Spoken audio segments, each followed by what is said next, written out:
Alright, here's the project we're going to be doing on this DVD. This is a coaster box from Patricia Rawlinson, and it comes apart. So you can take it all apart and send it as a gift in a package. All packs together so nice and neatly. We've done our coasters in, it's a Tuscan theme is what I've done. We have painted windows with flower boxes on each one of our coasters. The backs are just brown. We've done rock. I have to remember how to put this together here. I always want to put it together backwards. We've done rock. Everything just slides together so nice and neat. And of course, you know, you've got to put it together correctly. We've got brick. We have got metal.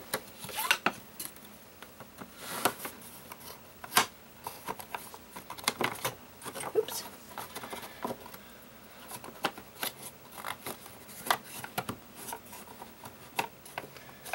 This does slide together fairly easy. I don't know why I'm having a difficult time of it right now. Okay, and then we've got our base here, which I've painted to look like grass. So we've got the grass, then the brick, then the stone, and the metal doors, and then our four window and window box coasters. This was a very fun project to do. I had a lot of fun doing it, a lot of fun designing it. So we're going to get started on this project. Alright, so we're going to get started on these pieces. I have prepped them with some multi-purpose sealer, both sides. I did one coat on each side. Now I'm going to lightly sand after I seal them. So I wanted to, this one I haven't sanded, but all the rest of them I have. So I wanted you to hear how rough that is compared to how smooth that one is. So you're just, the sealer seals it, but it also raises the grain. So you just need to lightly sand it with some type of foam sander. This is an old foam sander that I have. You can buy foam sanders just about anywhere in any size. It's got really, really fine sanding part on it. So, alright, so now we're going to get ready to base coat our pieces. Now, I intend to paint the sides. It's up to you whether you paint the sides or not, but because these are coasters, I'm going to paint them and make sure that they get sealed very well at the end. I did want to give you a tip that when you are painting, even putting on the sealer, if you get it down in these cracks and it's starting to pool, just take one of these cutie tips here and clean up any little bits that might pool in the corners, because you need these to be not have any paint build up in them, so that when you put it together, everything will fit together like it's supposed to with no issues. Okay, so we're going to paint the backs of our coasters with burnt umber, the bottom of this piece with burnt umber, the insides, so you'll want to put them together like this, and then maybe put a little X or something so you know what is the inside, because you want to paint the insides of these pieces, burnt umber. You want to do smooth, thin coats and not have a lot of buildup, especially where they're going to be going together. This piece will be, what color did I pick? Graphite. We're going to paint this graphite on both front and back. And this one will be burnt umber on the bottom. And then the top we're going to do something different too. So let's get the backs painted. The fronts of these will be sand. And the top of this, we're going to do something different with it. So we'll wait on the top of this and the top of this. So graphite on these, burnt umber on these. Well, actually, both sides of this can be burnt umber, because we're going to use burnt umber. We're going to make this look like stone. And so we're going to use the burnt umber as the grout lines on that. So both sides of these pieces will be burnt umber. Graphite on both sides of these. Burnt umber on both sides of these. On the coasters, we'll have one side burnt umber and one side sand. This will be burnt umber on one side, and this will be burnt umber on one side, okay?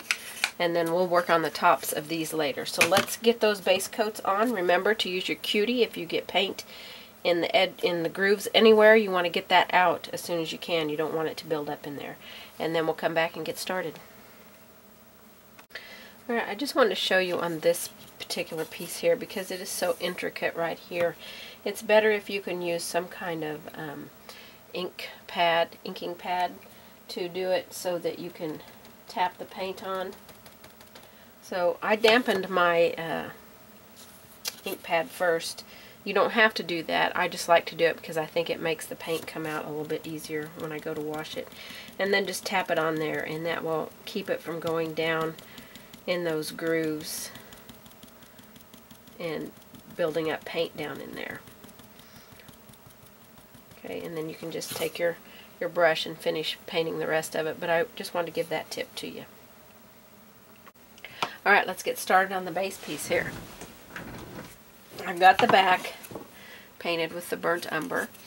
So on the top, we're going to use this 1-inch foliage brush. And we're going to get it wet.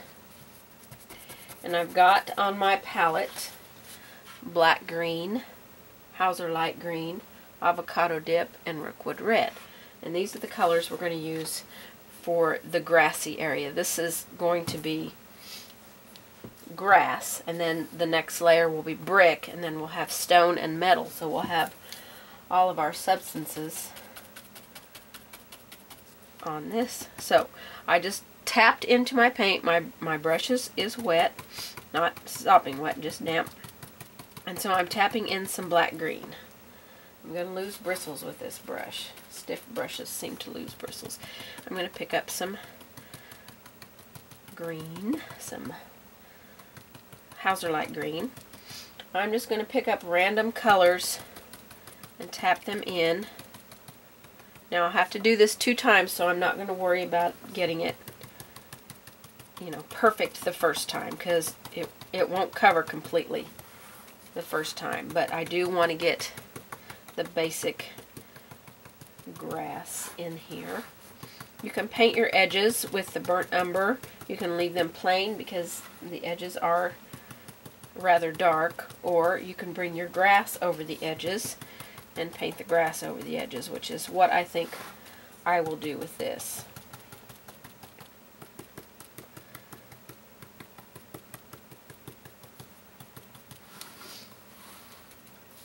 Right now I'm just using the black green and the Hauser light green. I want to get these two as my underneath color, and then I'm going to let it dry, and we're going to come back and add those other colors in with it on top. Okay, so there's our first coat there. We're going to let that dry, and then we'll come back and work on it some more. So we're going to move on to the next piece. Okay, this is the next layer here. And this one I want to paint it to look like brick. So we're going to put on our palette rookwood red, burnt umber, and lamp black or soft black. Either one of those will do. I'll put them both out and see which one I prefer. I will probably use one or the other because the grout or the brick lines I will want to be whichever, soft black or lamp black, whichever one I don't use. So rookwood red, soft black, lamp black. We're going to have some burnt umber, a little bit of burnt umber, a little bit of country red,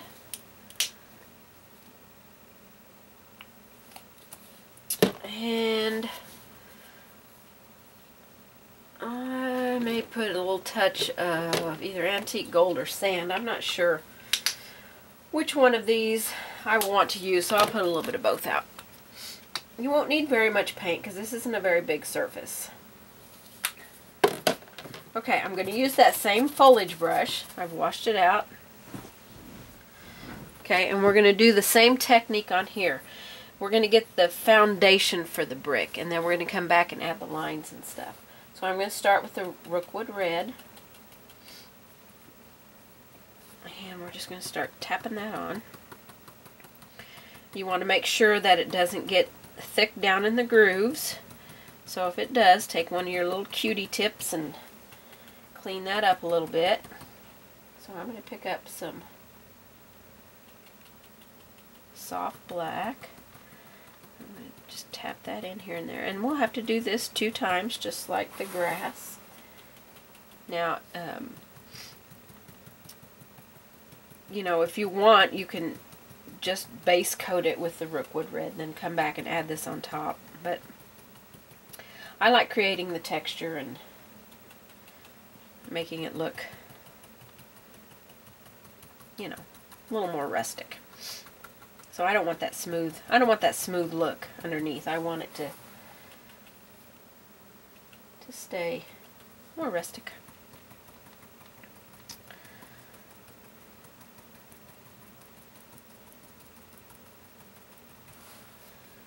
And I'm just using these 2 colors right now. And again, it's your choice if you want it to go around the sides and look brick on the edges, or have it burnt umber.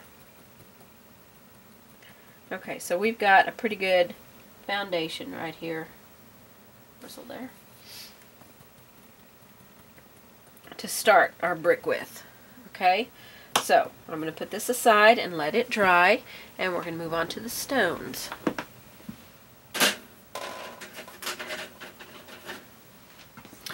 Now, these pieces are going to be our stones, and I am going to mark.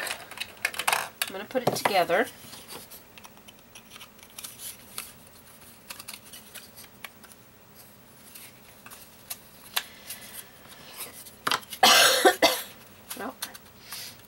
Slide together. I got too much paint in there. Alright, there we go. Okay. Alright, I've got it together.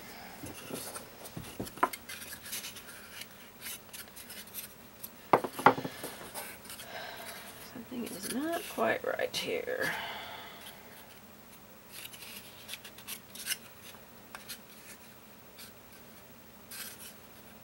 There we go. Didn't want to go in all the way on that side. Okay, so I need to mark what is the inside. So I'm just going to put a little, this is just a dressmaker's pencil. And put a little X on the inside edges. So I know those are not the ones that I want to paint. Because I have been known to have some pieces and paint the wrong side before. I want to make sure that I don't do them incorrectly. Alright, so we're going to start with, let's see, I've got sand on my palette and some antique gold and some burnt umber. I think all the colors that I have out for my brick I will also use, except for the reds in this stone. Now, I'm going to use a stencil on this, and this is Americana Gloss Enamels stick-on stencil, reusable stick-on stencils, and so they're sticky on the back, which makes it nice. So I'm going to use this one down here, that because this is their safari print, so it's probably, I don't know, a leopard print or something. I'm not sure, but I'm going to use that one for our stone.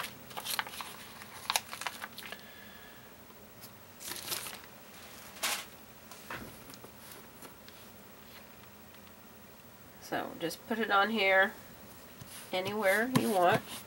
Push it down. Now I'm going to get a little, well, let's see. I think I'll use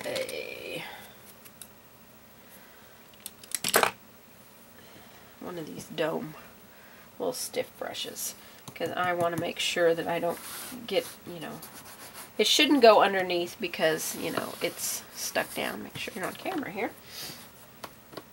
So I'm going to start with some sand. just going to tap. I'm just tapping, loading my brush. Tap, tap, tap, tap.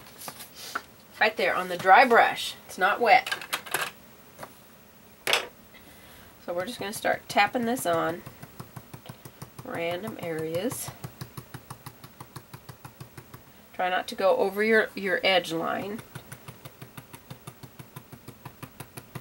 You can put it on darker in places where you think you might want, you know, that color to be on the stone a little bit darker.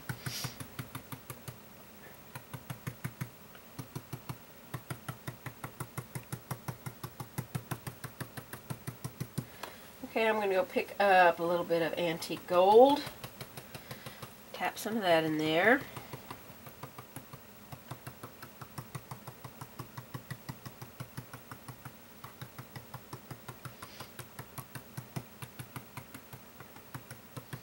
Definitely need more sand because I want to brighten those stones up, so I'm going to go back into my sand. Tap in there. The burnt umber will be our grout lines on this. So, a little more sand. You could also go into some snow white if you wanted some little brighter areas.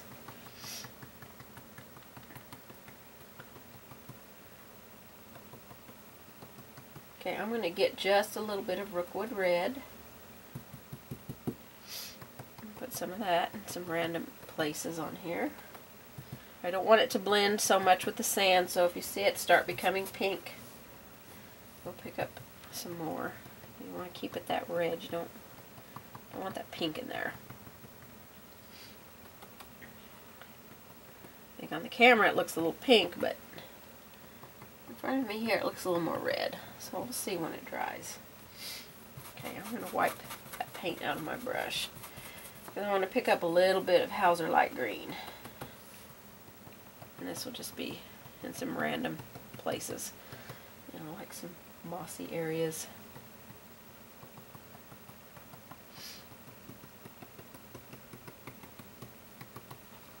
Okay, definitely need more sand. Need to brighten those up a little bit.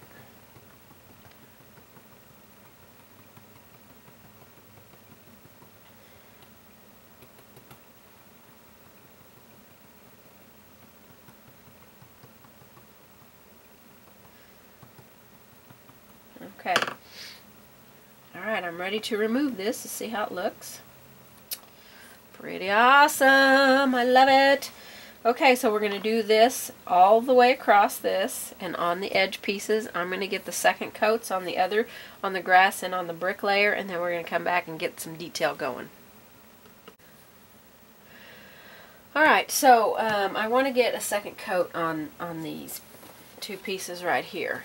So I've got my paint out here. Let me squirt a little bit more black green out.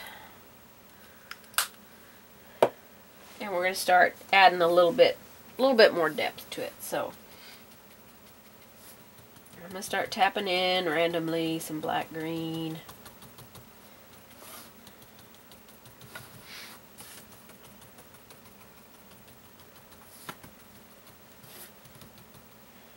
Alright, pick up some Hauser light green. Ooh, got some sand on there, but that's okay. Those paints were a little close on my palette, and that's quite alright. That's not going to hurt anything at all. Alright, I'm going to pick up some avocado dip. It's a little bit brighter. Not too much there.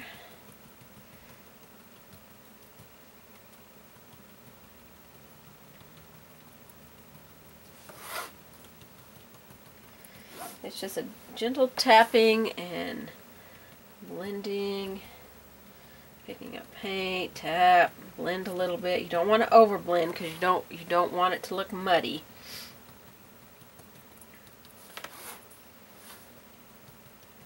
This is avocado dip, this brightest green that I'm putting on here.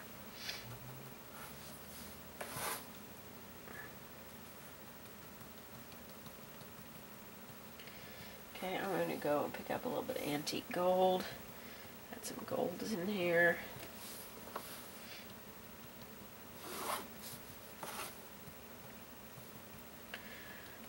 like, you know, some grassy areas. Some, you know, you could even give it the shape of, you know, some bushes starting to form, but we don't need to get that technical with it because it's just the base and we don't want it to look out of place. Okay, now I've picked up a little bit of Rookwood Red. I'm just going to tap some of that in here randomly. Now I'm going to wipe my brush off. I'm going to go back to some black green. Get a little bit of that dark back in here. Now I'm just gently blending. This is just the lightest tapping. Not giving it any pressure at all. Okay, I think that looks pretty good for our grassy area. Okay, so I'm going to let that dry. And we're going to move on to the brick here. Now I've got my reds out, my Rookwood Red, my Country Red, my Burnt Umber, Soft Black. I've got Antique Gold out here, all the colors that I used in my stones and everything. Alright, a little bit of that water out of my brush. Okay, let's go into our Rookwood Red. Start tapping some of that on here, random places. Remember, you don't want it to get built up in your grooves, so if it's building up down in there, you need to get your cutie tip and clean it out. Okay, I'm going with some lighter red here. This is Country Red.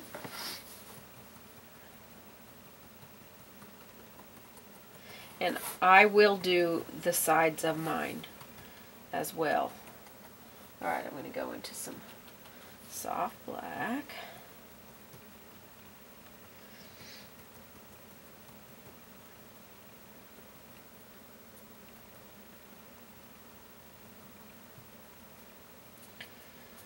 Just kind of gently brushing that a little bit. I don't want it to be, you know, so dabby. Kind of blending it a little bit more than I did with the grass. Alright, a little bit of Rookwood Red here on the edge. Okay, I want to go into a little bit of Antique Gold. Just a little bit here and there.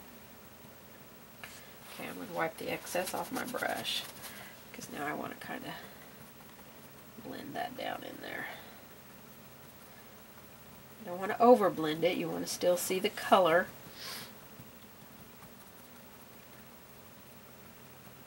No, it doesn't look like much now, but once we get the grout lines on here, it'll be amazing. Alright. That's looking pretty good for some bricks, I think. I'm going to show you my stones, how they turned out. They turned out pretty good. Okay, I added some greens in there for some moss. So we'll be doing some shading and stuff on here. So let me finish the edges on this piece and then we're going to get going. Alright, we're going to start creating some lines for brick on here. So I've just got my T-square here and I'm just coming down, I don't know, a little over 1/4 of an inch for my brick. And so I'm just going to draw a light line with my pencil. And then this next one is going to be pretty much right where that line is. These don't have to be perfect because there's going to be that other piece setting on top of it. But you want to be close. So I'm just eyeballing it. You know, if you want to be exact, then you can take and mark off exact lines. So we're going to do this all the way down.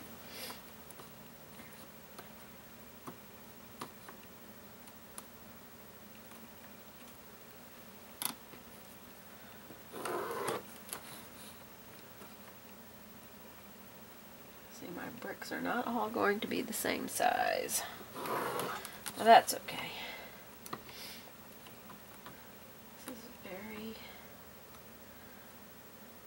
This is a project where you don't have to be, at least on these bottom pieces, you don't have to be so precise. But when we get more up on the top, we'll probably want to be a little bit more accurate with our, when we do the coasters with our windows.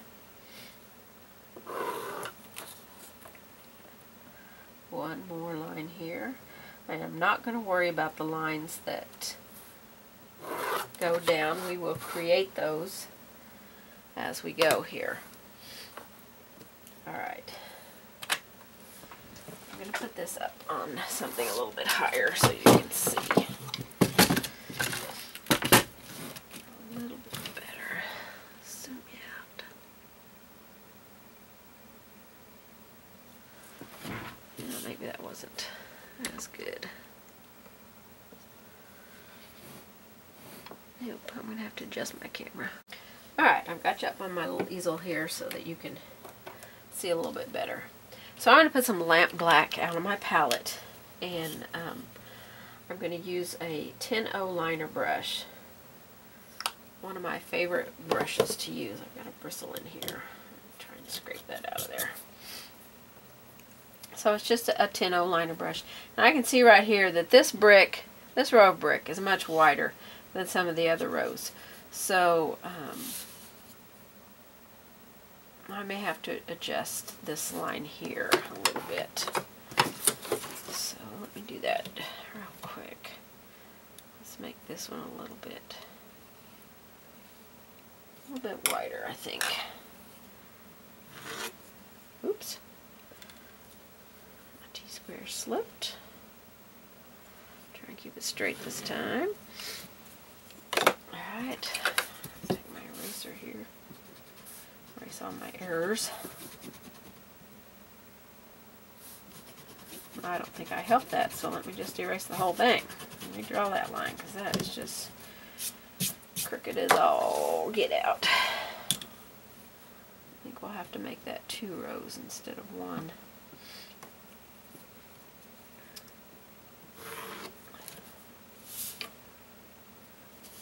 Well, that looks a little bit better. Okay, I'm not going to worry too much about it, because there'll be stuff sitting on top of it, and detail is not going to be noticed as much on this. Okay, so I'm taking my paintbrush, I'm dipping it into water. So it's full of water.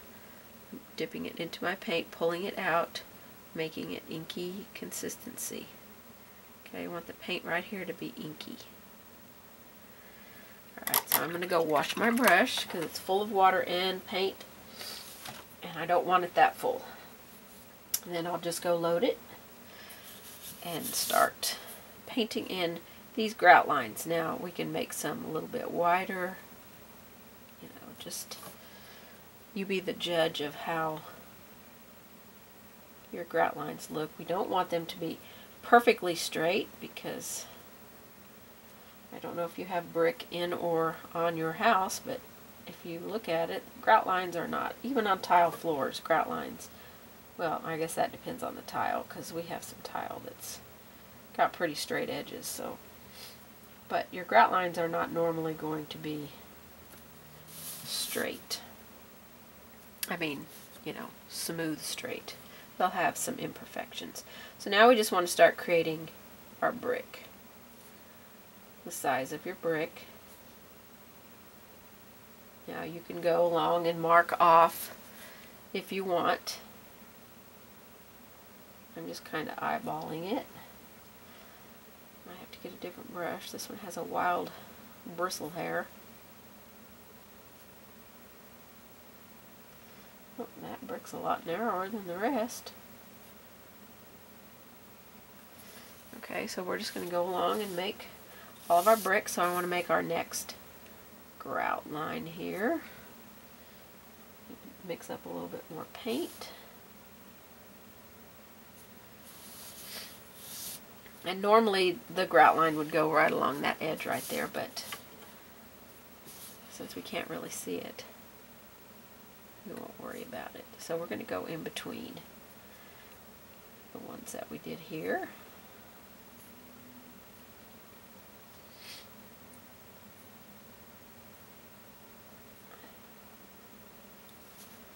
Okay, and that's how you're going to do your brick all the way down this, and then we'll come back and add some detailing on the corners of the brick. So I'm going to let you go get that finished, and then we'll come back and add more detail. Okay, I've got all my lines for my brick. Now I want to give them a little bit more form, a little bit more shape to them. So I've tested onto, this one I did lamp black and this one I did soft black. They both look equally well. So it really depends on what you prefer, the lamp black or the soft black. I think I'm going to try the soft black. I may mix a little bit of lamp black in with it. So this is how we're going to load our brush. We're going to have our misting bottle, and we're going to mist some water spots on the edge of our palette. So you can see all the different size of water spots on there. Little ones, big ones. So when we need water, we're going to take our brush, and this edge, this is a curved flat. This is a 6 curved flat. My favorite brushes for floating. Just make your floats soft, I think. We're going to pick up water on this curved edge, and we're going to pick up the paint on the sharp edge, or the toe edge. So we're going to pick up water on that edge. We're going to come over here and dip the toe into paint. And this is how I load mine. If you have a particular way you load yours, you just load it that way. And I just load it till I feel like I've got enough paint up the bristles to do what I need to do. If I feel like it's starting to drag, I'll pick up a little bit more water. And how soft it looks right here, get you in focus there, how soft it looks here on my palette as I am loading my brush, that's how it's going to look on my piece when I go to paint. So I want to create an edge along this edge, but I also want to give each one of these bricks, you know, some curve to it. So I'm going to get the edge done along here with this soft black. I might mix just a tiny bit of lamp black in with that, darken that edge a little bit.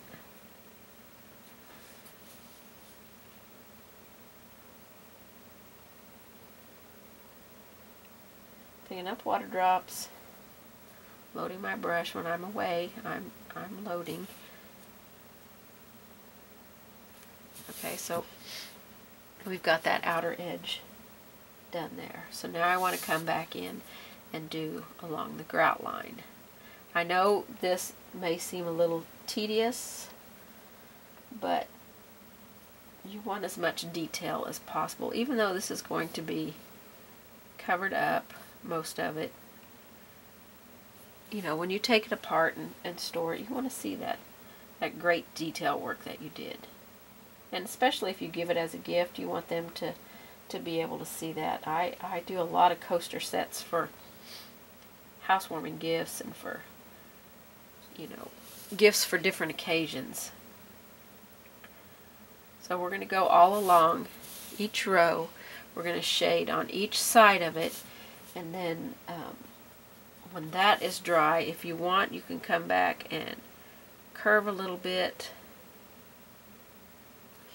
on each edge there, but you don't have to do that because they are brick. But you do want to float along each grout line, both sides.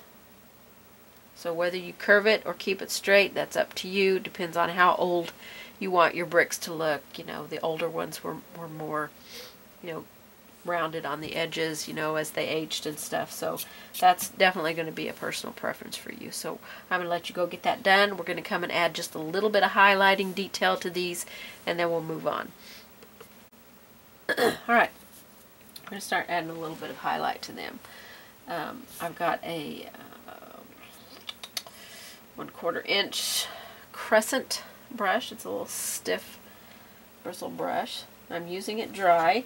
I'm picking up some paint, and then I'm rubbing off most of it on a dry paper towel. I'm just going to go in here and put some of this here and there.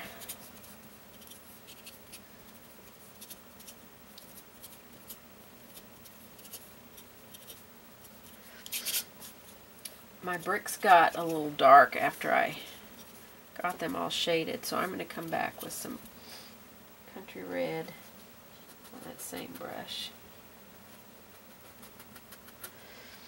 Try and add just some of this here and there. I want them to look old, but I still want them to have a little bit more red color in them.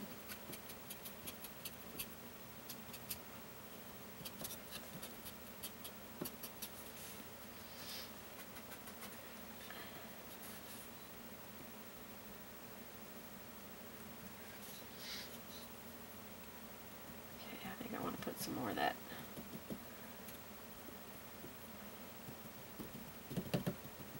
lighter color back in there. So I'm going to use the same brush, but I'm going to try and work as much red out of that brush as possible so that what I'm putting on is not going to be pink. I don't really want pink on here. So instead of rubbing back and forth, I'm just tapping.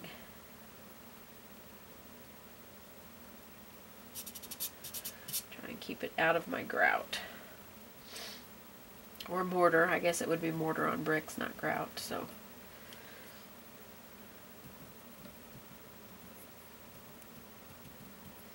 alright, I think that's going to do it for those brick. I think that looks pretty good. And I also did put my lines on my edges so that you could see brick there.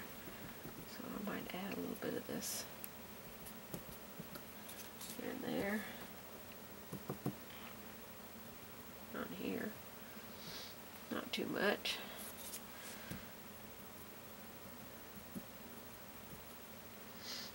Give it a little bit.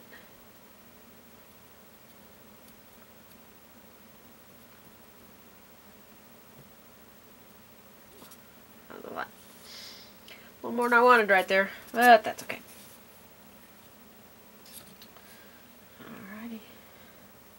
I think we're going to call our brick pretty done. Actually, I think before I call it done, I'm going to glaze over my brick with some cherry red.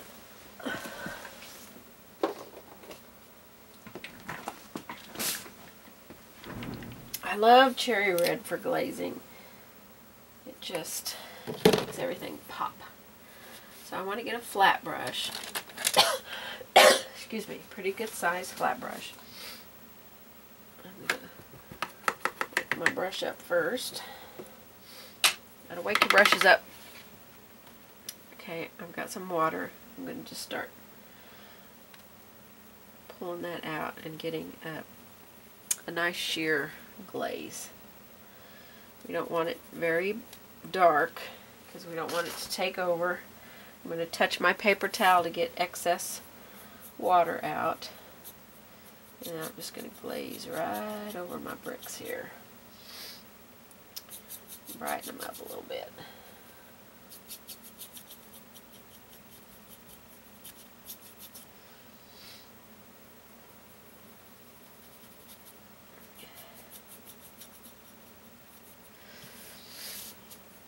It's looking good. Love how that cherry red makes everything pop. But yet it doesn't take away from our shading and highlighting that we've got on there. Okay, I want to do my edges.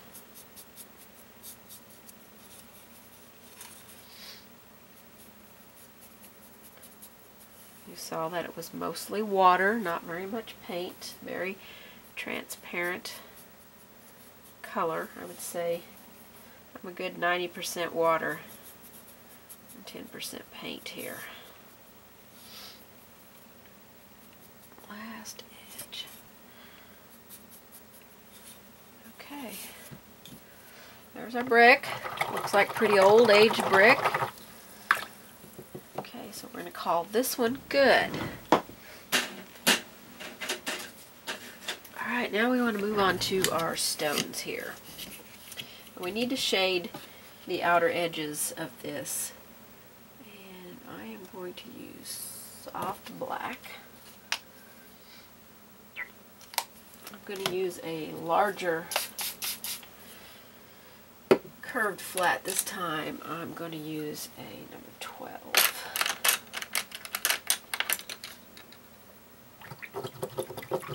I love these curved flats. If you haven't tried them, you've got a Michael's in your town, then use a coupon and get one and try them out. They are awesome. Alright. Okay, I want to get the outer edges of this shaded. Using soft black. We're going to go all the way around.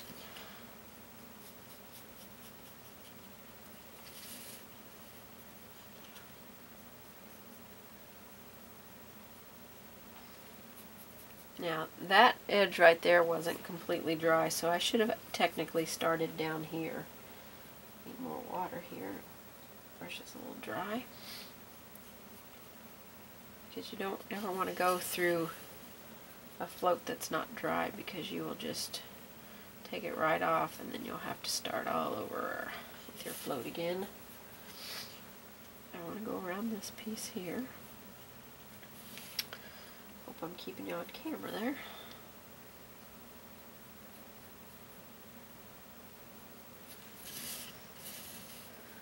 Okay, that looks pretty good on that piece.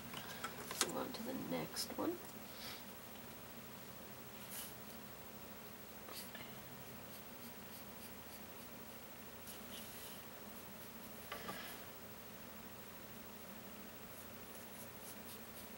I've got quite a good amount of water in my brush. Not so much that it waters my float down, but enough that as I work the float, I have water to pull from if my paint feels like it's dragging. I know a lot of people don't like to use a lot of water when they float, but that's how I get my best floats. So it's just a trial and error thing, you know. Not one technique's not going to be best for everyone, so you have to see what works for you. Okay.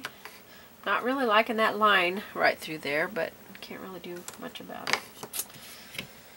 I didn't get my stencil on there lined up good, so got a little line.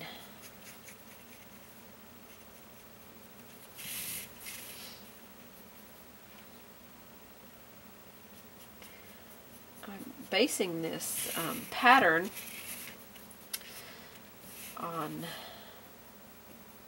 my dining room wall. I had painted an old Tuscan window and door and planter box under the window. So that's basically what this coaster set is taken from, is what I painted in my dining room. And my grandson likes to make up places that door takes us. Mostly he likes to say it takes us to Toys R Us, but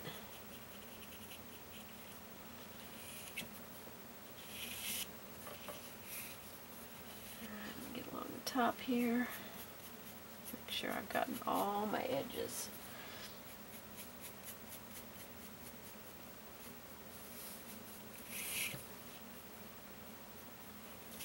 I think I'm going to bring this shading down here up a little bit more. It's not, I want to walk it up.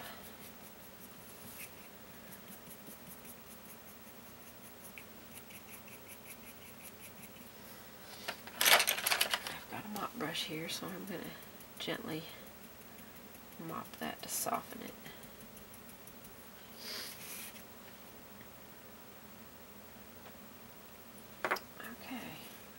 I think I'm going to leave that there for now. Okay, we're going to move on to our metal part. we've got grass, we've got brick, we've got stone. Now this is going to be the metal. I'm going to make this look like gates here. So I want to draw a line down the center of this. So I'm going to line it up with that point there in the middle of that point.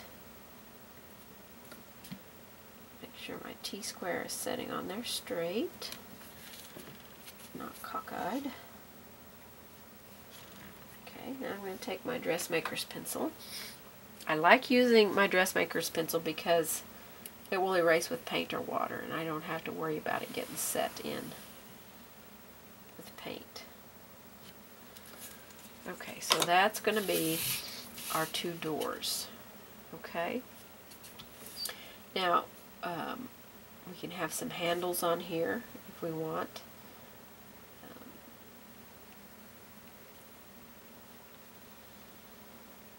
You know, you can create whatever handles you want.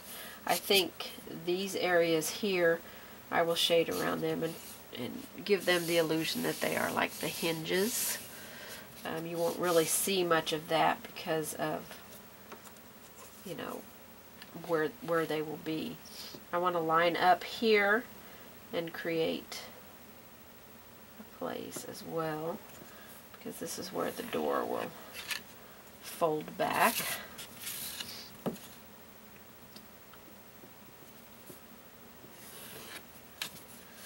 Right along that. Okay, so let's get busy. I want to work on our scroll work up here first. So this is painted graphite, so I'm going to go with some slate gray. And I think I'll put a little Snow White on my palette. I'm not sure if I'll use that, but I like to have it handy. I need some fresh lamp black here.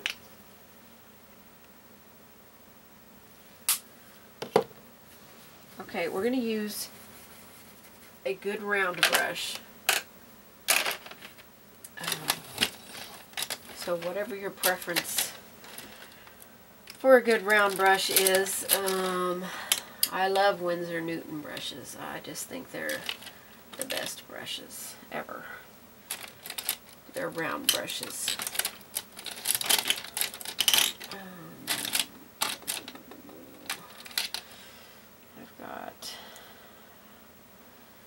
Different round brushes. 2 are 1 and this one's a 2. I'm going to go with the 1 Winsor Newton. So I'm going to dampen my brush. I may have to go up a size in brushes. That's a 1 as well. I know I have a 2 somewhere.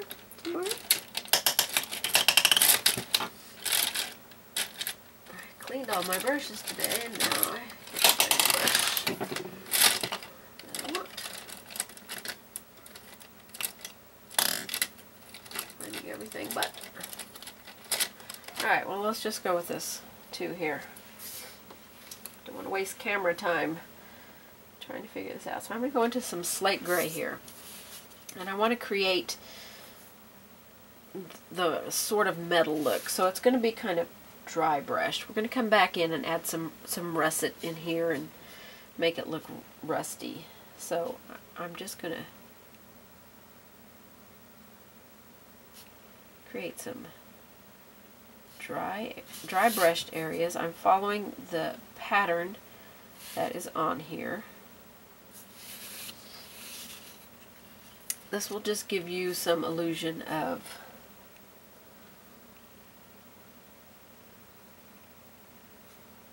I don't want my brush to be so filled with paint that it makes a solid coverage. I want it to be draggy and irregular.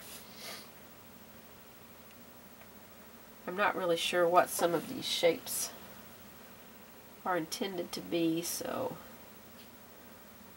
I'm going to just create them how I think they should look.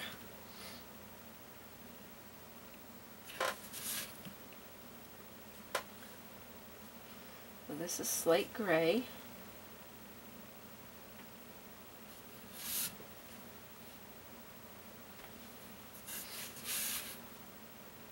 Nothing is going to be perfect here. We want to avoid perfection. It's not, this piece is not we're not going for a perfection look, so if you have a hard time painting more loose and less perfect, this might be a little more difficult for you, but I think that you will love the outcome when you're done.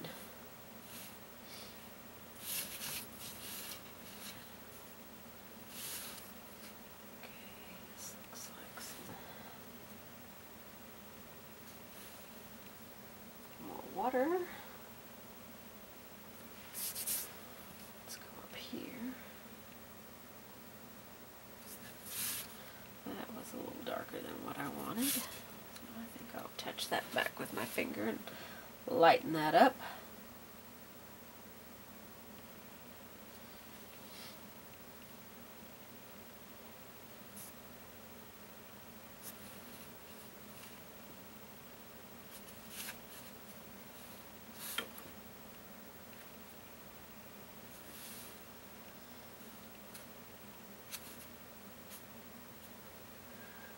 More water.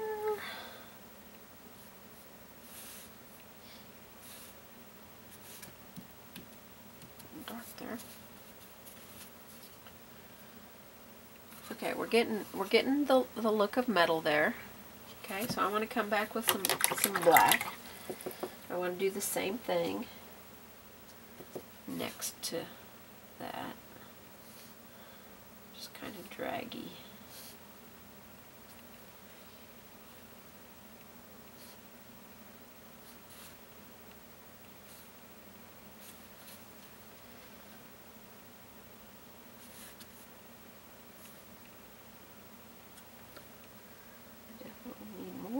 In my black paint. It needs to come off my brush a little bit better.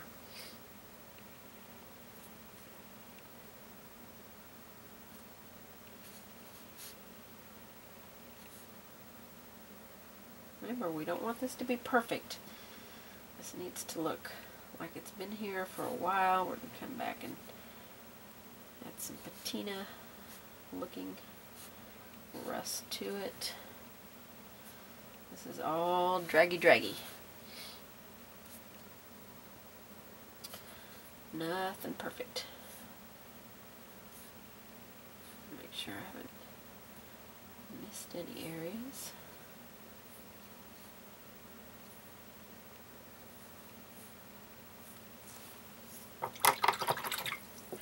Okay, I'm going to come in with just a little bit of white, and this is going to be even less than we did with the gray.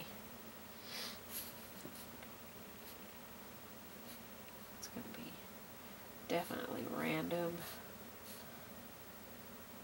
Just touching the occasional gray place.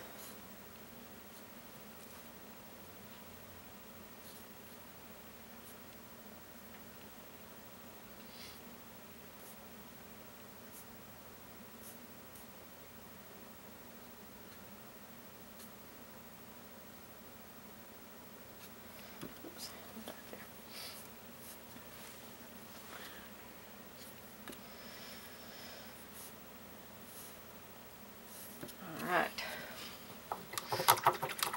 looks pretty good. Okay, let's get our 12 curved flat. Before we do those handles, we're going to create the division in the middle. So we're going to float down the center with some lamp black.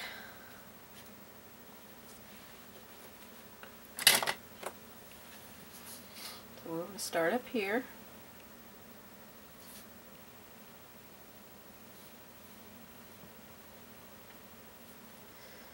This will be what you call a back-to-back float.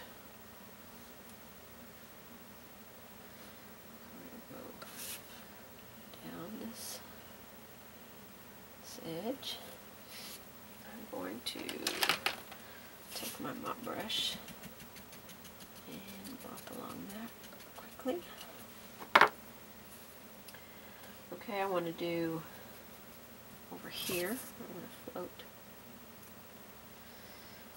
a bit too much paint there.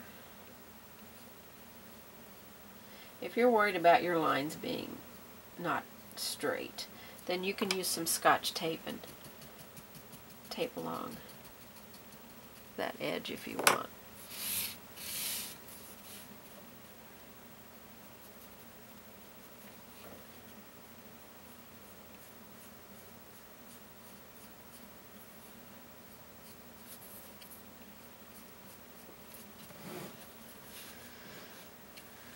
Wide angle out a little bit because this is a little bit bigger piece, so I'm not sure I'm keeping it all on camera for you.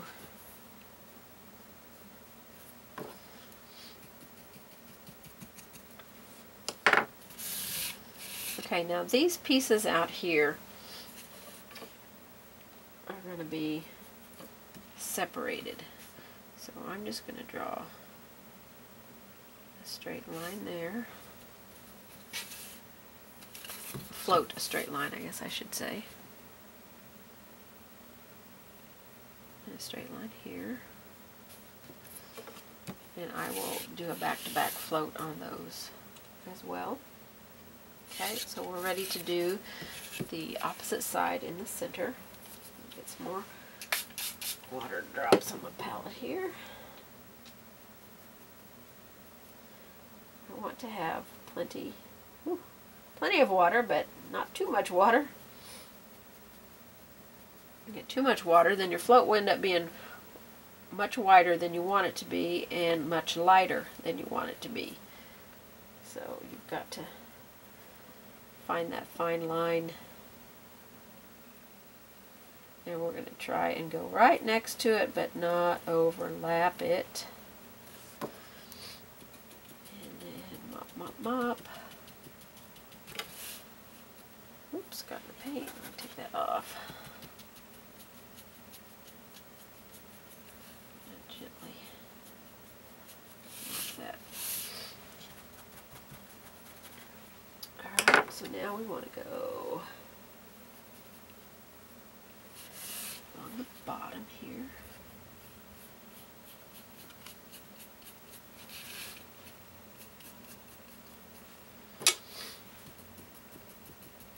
Mopping in the water edge.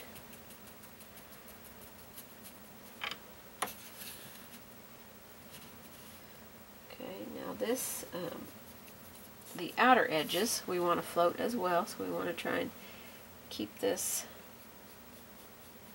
pretty tight on that edge.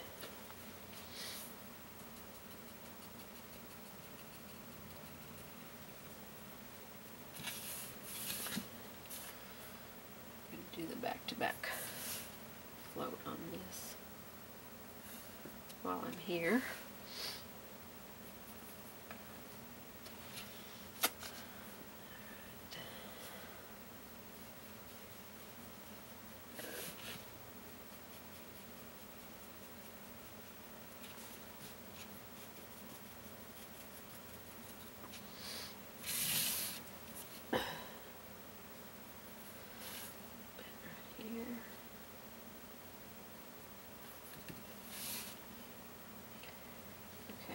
Up here. I think I'm going to go to a smaller curved flat for a moment. I think I'll go to a 10. I want to put some shading up here.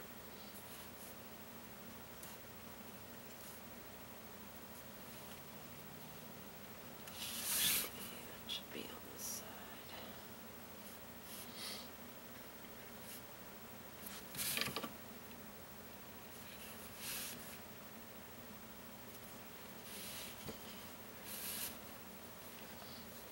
We want to define these separated areas.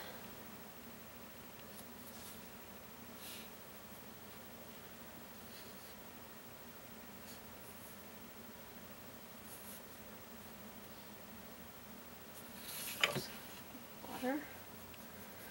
My brush was dragging there terribly. I don't know if you could tell that, but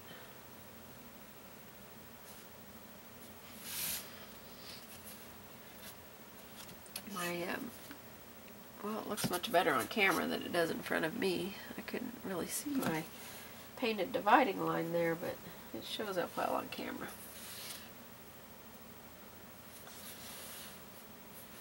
Okay, so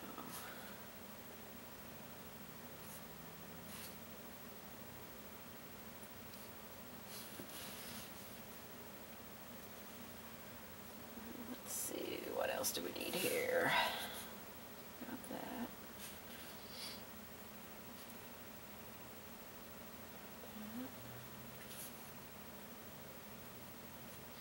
More water, more paint.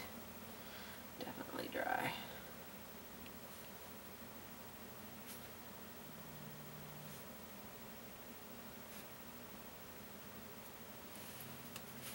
We kind of outlined this stuff with the black, but shading it to me makes it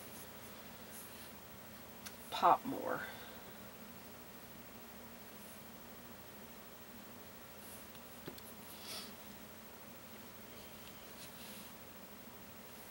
Okay, now we need to do all along the outer edge.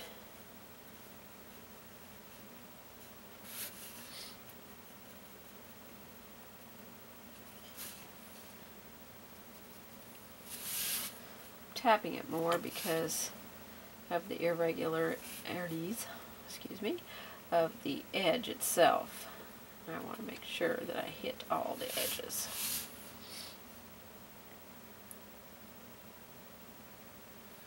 Okay, let's add some wood on here. Before I do that, I'm going to paint in my handles here. I'm going to use some slate gray.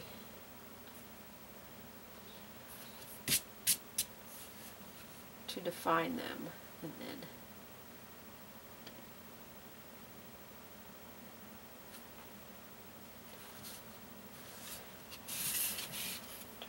this way. I'm basically just making a backward C here.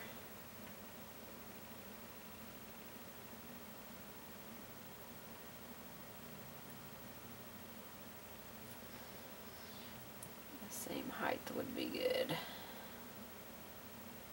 And the same shape.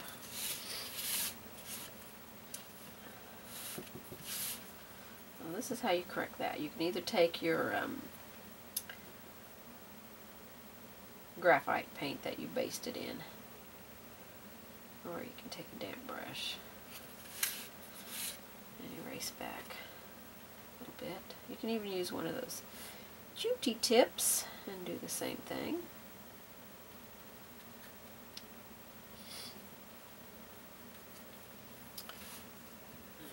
Make sure that's dry before I go over it again.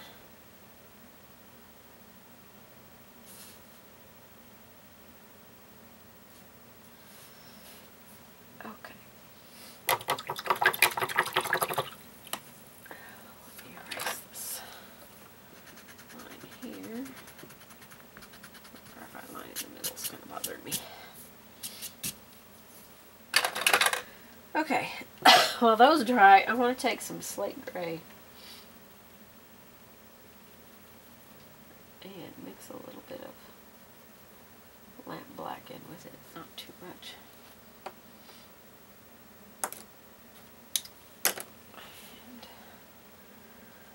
plenty of water with this. I'm going to float down this side.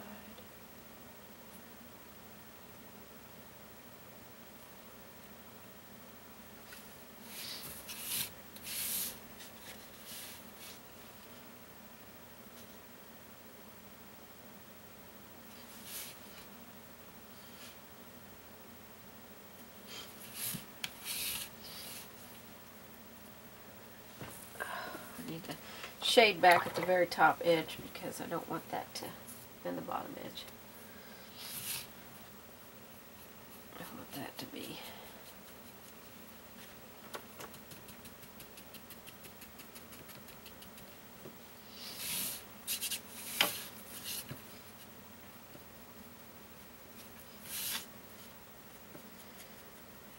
to shade the top again anyway. It doesn't look like it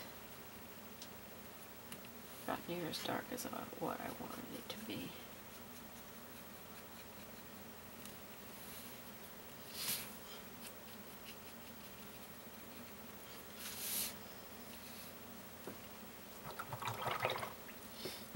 Okay, I'm going to go with some russet. Excuse me. I just want to put this in randomly. Take my mop brush, kind of soften it in there.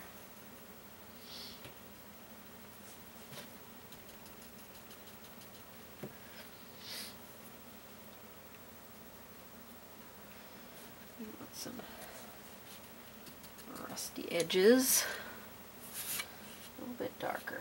Got too much water in my brush.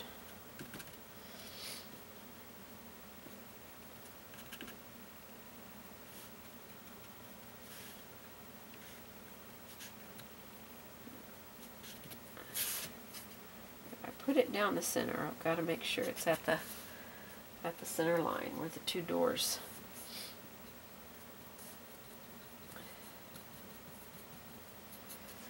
I will have to do this a second time to make it dark enough. I think I may come back and add a little more orangey color instead of so red.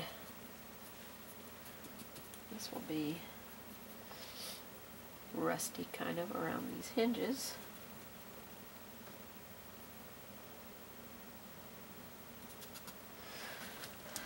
Let me grab the orange red.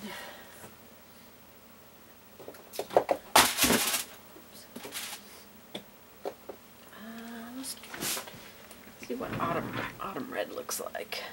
I need to clean my mop brush off there, I see. Let's see what this color looks like. Clean off my mop brush real quick. Okay. This is autumn red, so it's got a little more, I don't know. I wanted something with a little bit more orange in it, but I'm not sure this is going to be exactly what I wanted.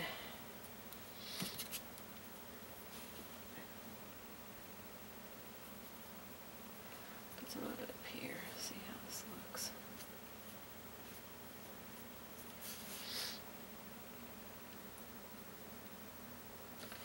Okay, now I want to get some of this more on the whole thing. So I think I'm going to get a large flat brush and start dry brushing or dry rubbing or whatever technique you want to call it, because my brush is technically wet. So I'm going to load it in my brush and then wipe some of it off. I just want to go up and down. I'm using the autumn red and the rookwood red.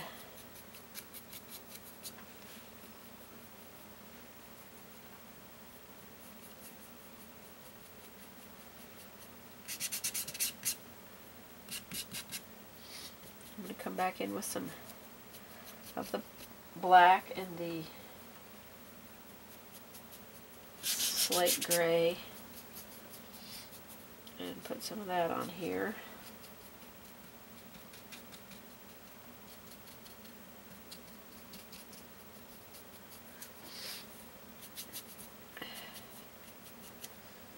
Okay, so I'm going to wash that.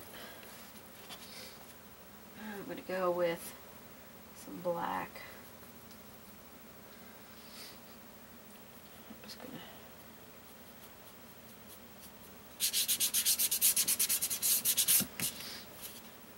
using my finger to blend it a little bit. I want these doors to look like they've been here a long time. think I'm going to have to do some dry rubbing here. I definitely need the center of the doors to be wider. So, excuse me. Let me get a larger dry rub brush here. Okay, I'm going to use this little stencil, this stiff stencil brush here.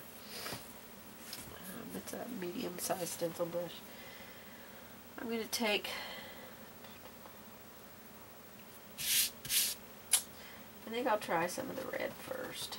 Alright, I probably should try the gray first because it's my lighter color. You should start with your lighter color and work up to the darker colors.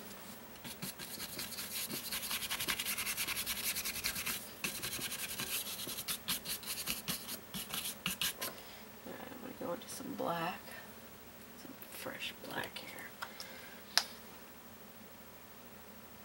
And I'm just putting it on the brush and then rubbing most of it off.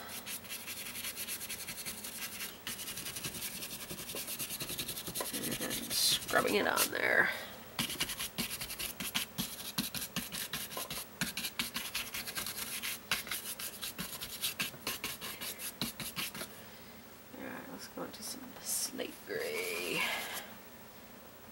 Couple times because that black is on there. Yeah, not light enough, so let me get some more.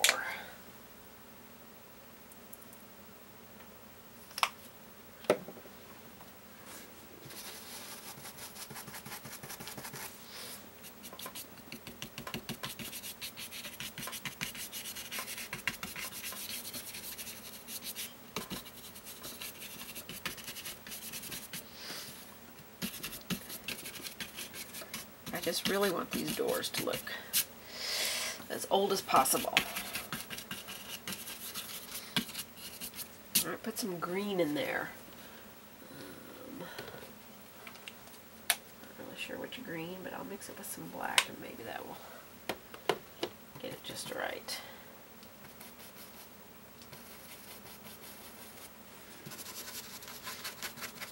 I'm not sure green's gonna show up on this gray. Yeah.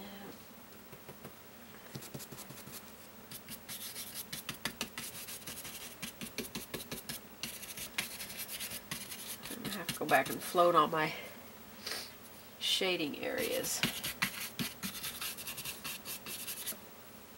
Okay, let's see what soft black will do.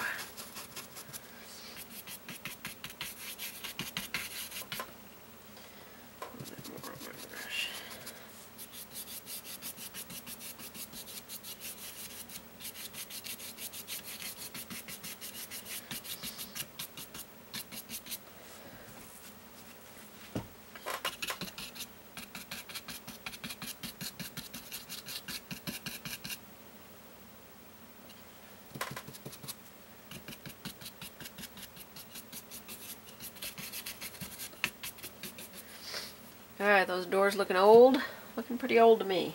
I need a little bit more of the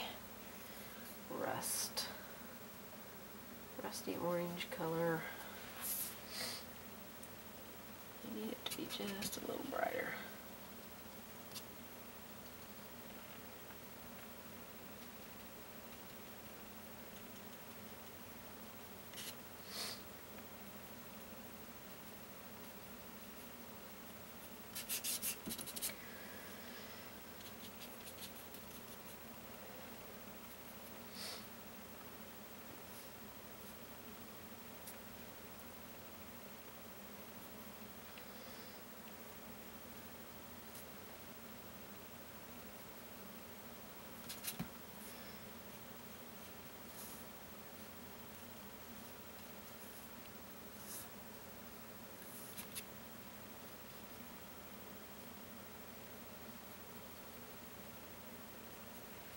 You don't want this rust to be perfect. You want it to be irregular. Okay, let's put some up here. I feel like we're missing a whole important section up here.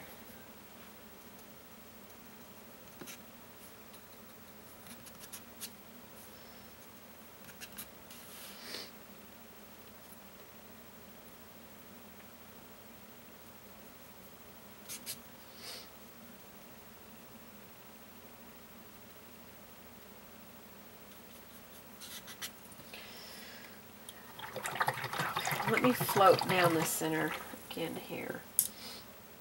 Let's see, where's my number 12 flat? Let me try with my number 12 flat again.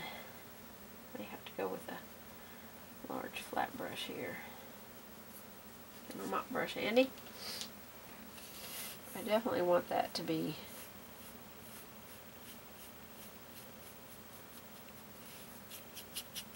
a little bit more out this way.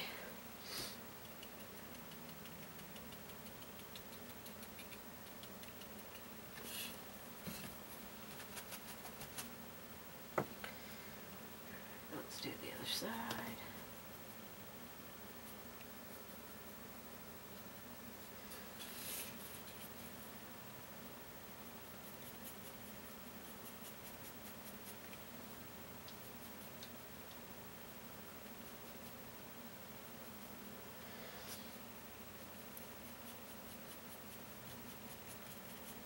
Working it out to create a little bit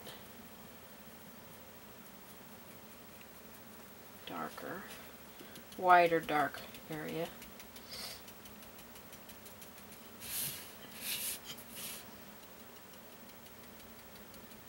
Just gently tapping in the paint there, not too hard, because I don't want to remove the paint that I put on there.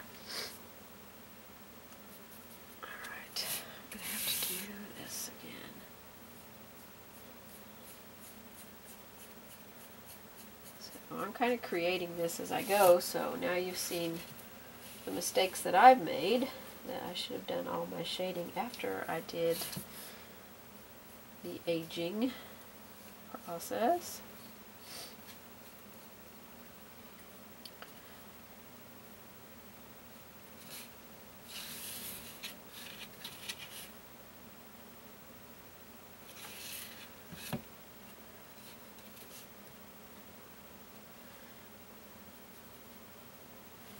Still need to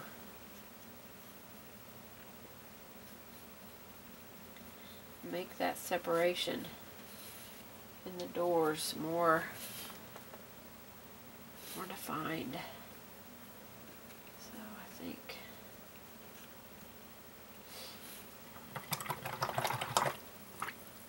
I'm going to have to use a little bit.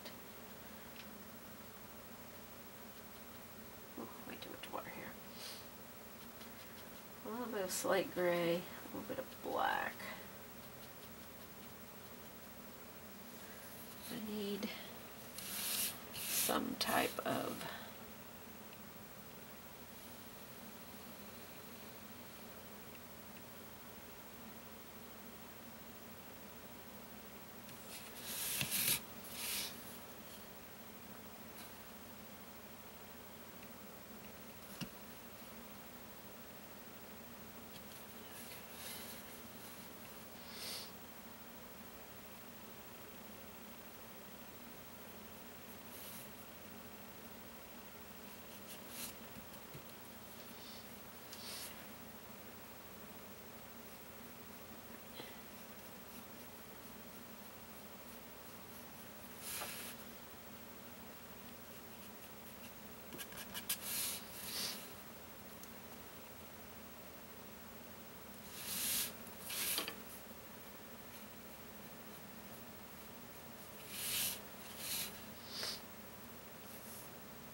finish these handles off. See what I can do here.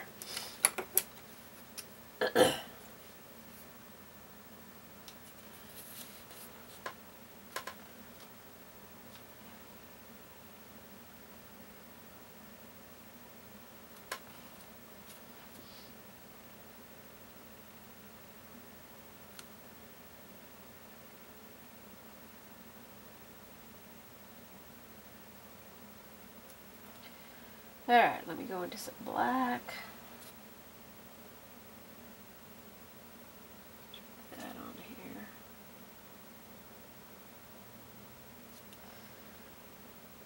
Some of that rest.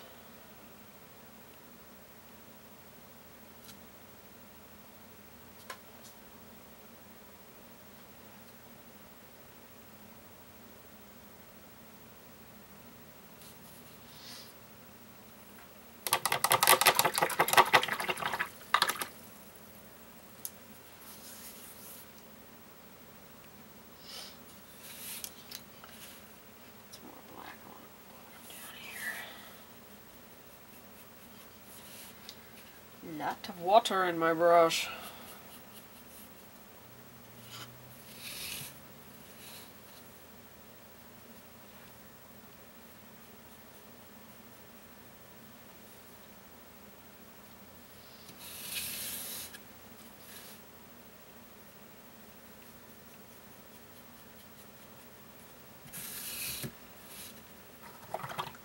Alright, I need to outline around these doors, handles.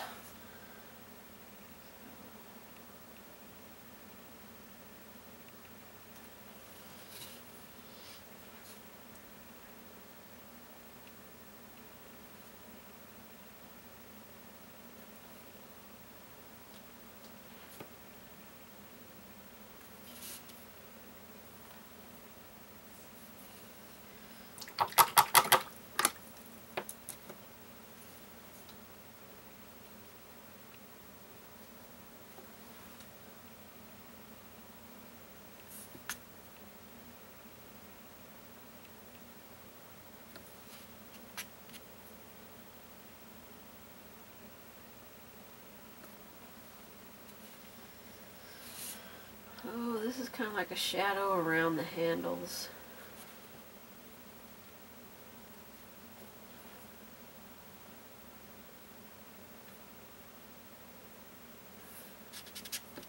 The door that I created downstairs in my dining room was a wood door. So it was a little bit, it's a little bit different.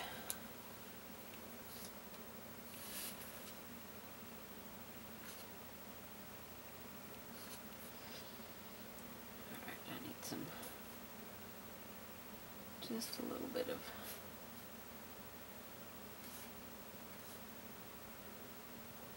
I lost a lot of my detail up here.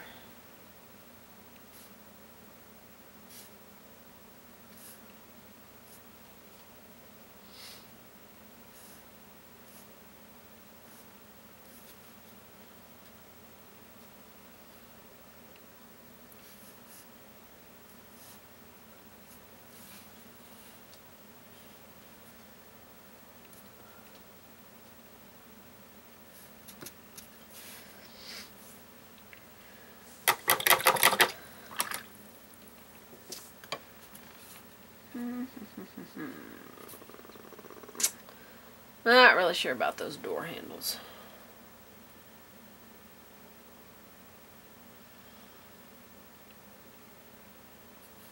Not really sure about them at all.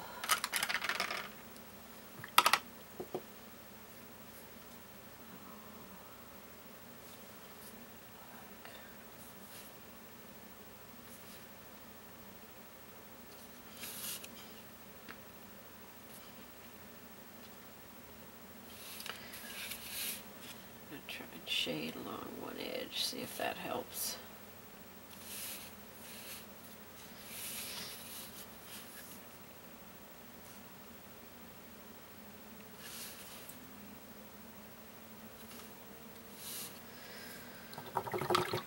Not sure that helps.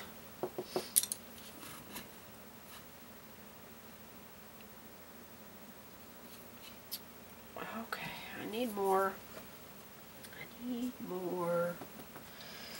of the slate gray in there.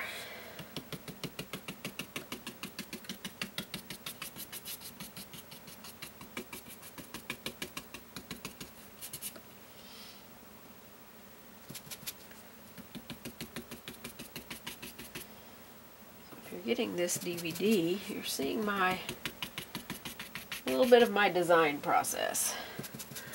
Sometimes it flows out so easily, and other times it's like, that's not working. Gotta try something else.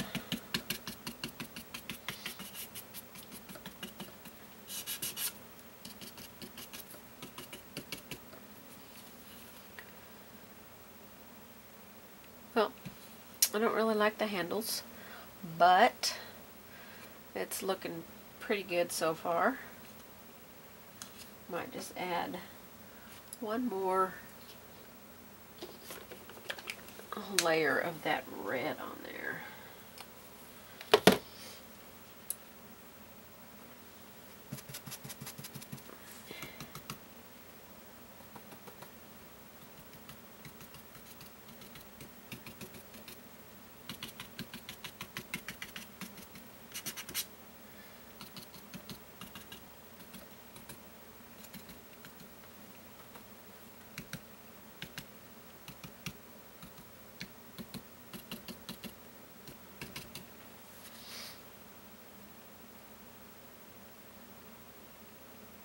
Okay, not bad. Not bad. Alright, we're going to leave it there. I think we're going to leave it there. Alright. Got the hugest mess here. Okay. Need a new wash thing. Alright, we are going to get ready to work on our coasters. So, we've got our metal, we've got our brick, we've got our earth, we've got our stones. So now we're going to work on the coasters, which is going to be our windows.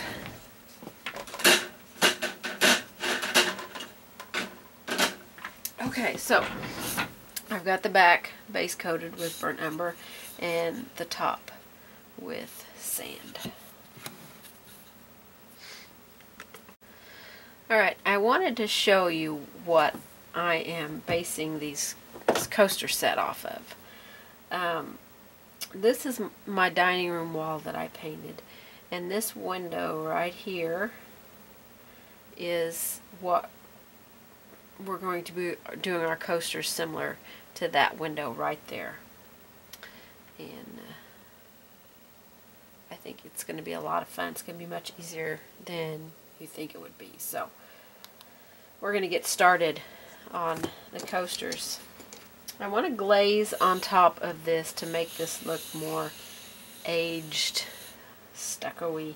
So I've taken a blue paper towel and cut it into 4 squares. And I'm going to take one square and make it into a ball and put it inside this one and make a little like pouch. I learned this technique from Tracy Moreau. She does a lot of glazing, and on her website she shows how she does her glazing, and so I have just adapted that in my painting techniques. I really like it. So I just picked up glazing medium, and I'm going to just rub it all over my piece. It doesn't have to be perfect. Okay, I'm going to pick up a little bit of Rookwood Red, just a little bit on that same. And I just want to kind of add some here and there. This is just random.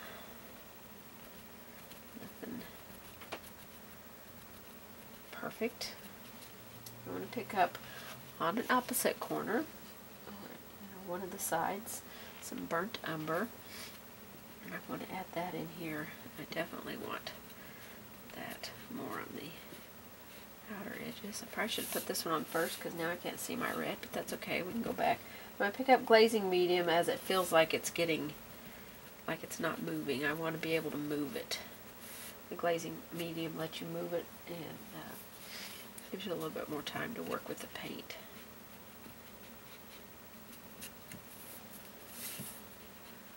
Some on the edge down there. We're going to have our window in the middle, so you know, it doesn't have to be, you know, completely covered. Alright, I want to get a little bit of antique gold. Maybe put some of that on here. Random, just a few places because I don't want a lot of gold in this.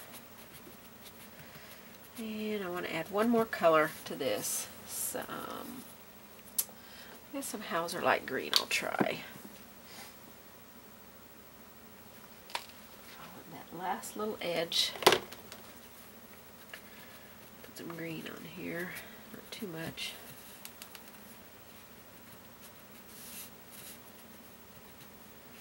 Okay, I feel like I've lost a lot of my red here, so I'm going to pick up a little bit of red. Kind of blend that back in.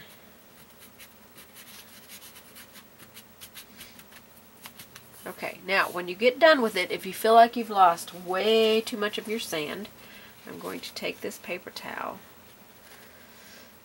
and put this little ball inside of a new one. Get my glazing medium on it. Pick up some sand. I feel like I've lost a little bit too much of my background, and that can happen very easily on a piece this small. So I'm just going to tap in some sand, lighten everything up.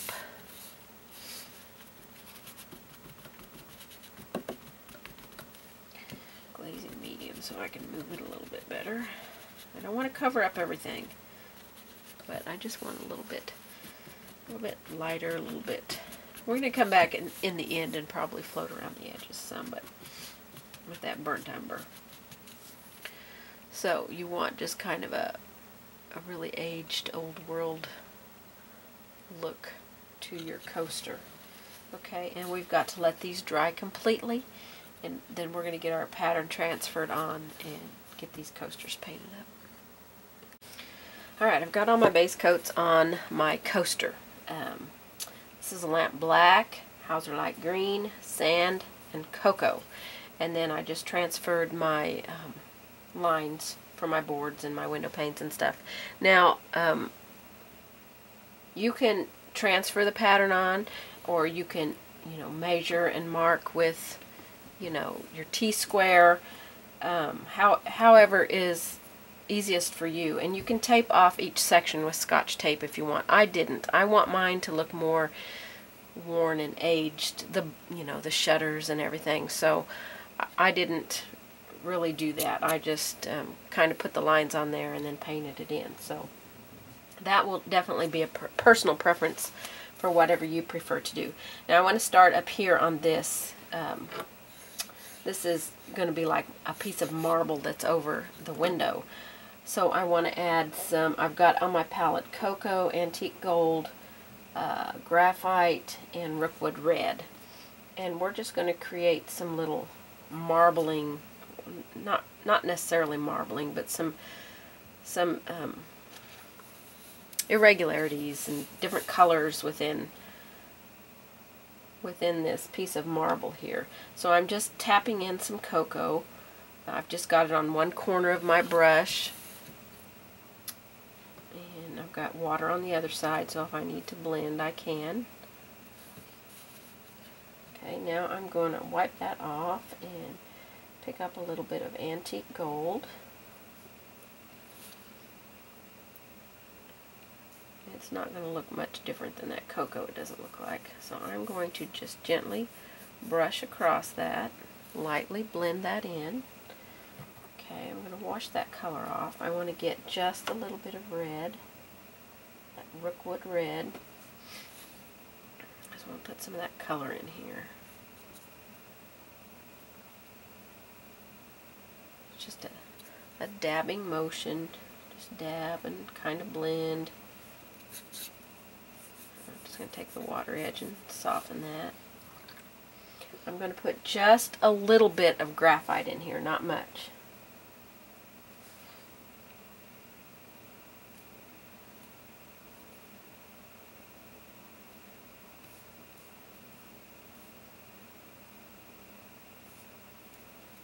Okay, I don't know how well that graphite shows up on there. Alright, so now I want to get my Snow White out and my liner brush, my 10-0 liner, and we're going to create a little like crack in this. We're going to use the graphite, and we're just going to create a little crack going along that.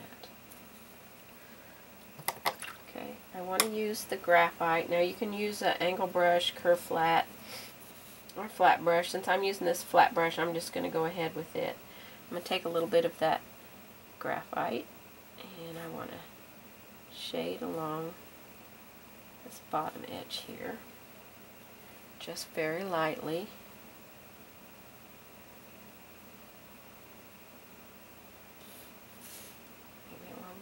Just so we can define the shape of that a little bit better. Okay, now I want to take the Snow White and do the same thing across the top.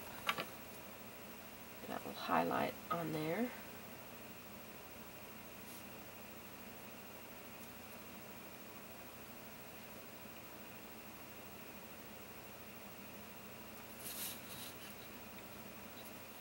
Okay, now I want to take my liner brush and line a little bit of Snow White on each side of this crack that I created here. I think I'm going to intensify that charcoal on that crack there.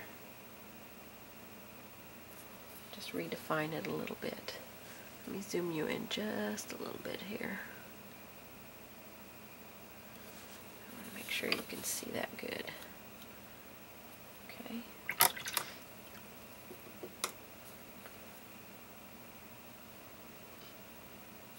I think I'll take a little bit more of the, I think I'll take burnt umber and add a little bit more shading along the top of that.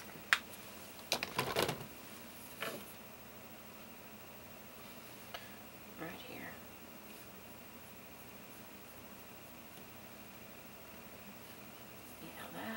That a little bit better than that graphite does.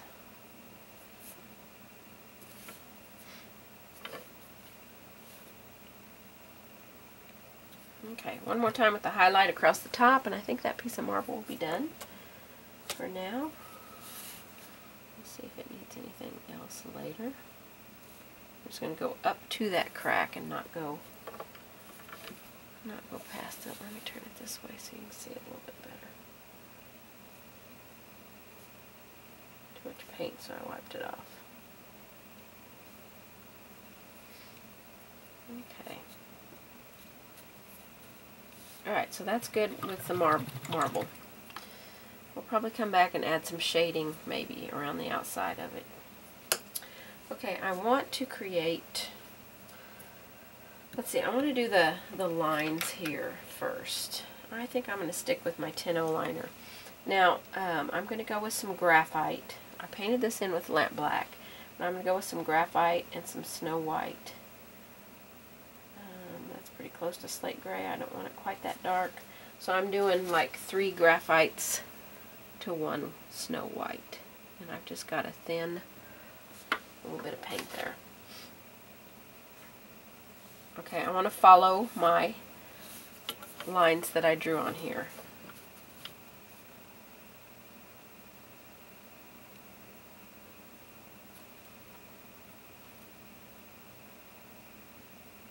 These are like the window panes.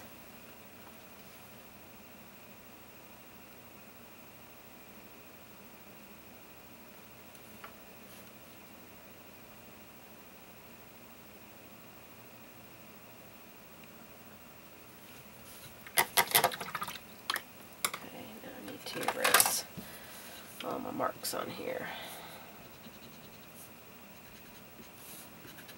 Any graphite line that didn't get covered up with the paint.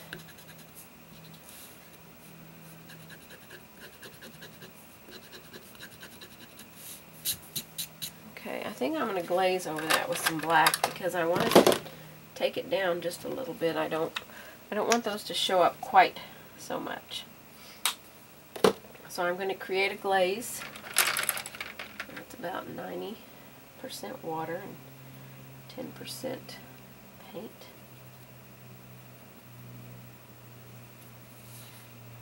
I'm just going to glaze over that to tone those panes down, those lines that I painted in there. We're going to put some curtains in here.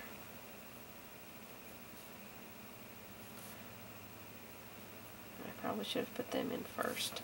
Now you don't have to put curtains in here if you want to leave it. The one that I painted on my wall, I did not put curtains in it, so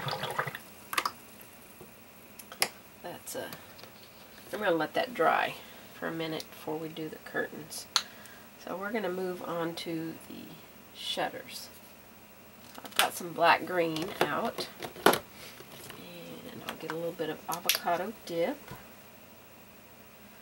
and a little bit of Hauser light green, which is our base color that we based those in. I've got white on my palette here.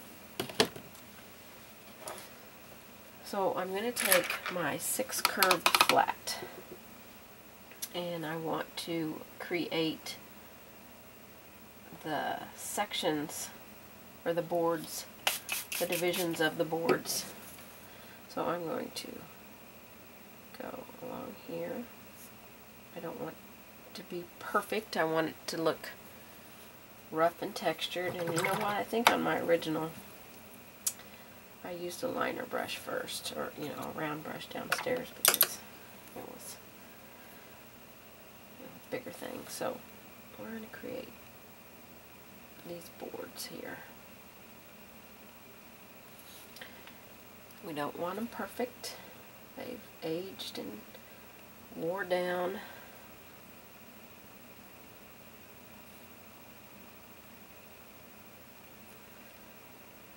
Got knots and all kinds of stuff in them.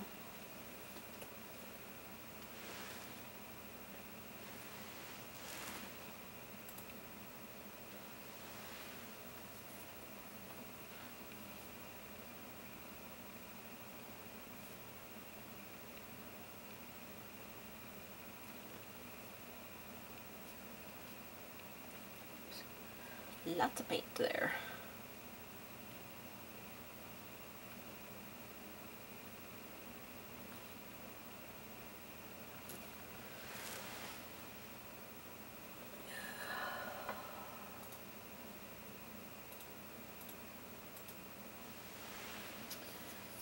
Okay, let's see.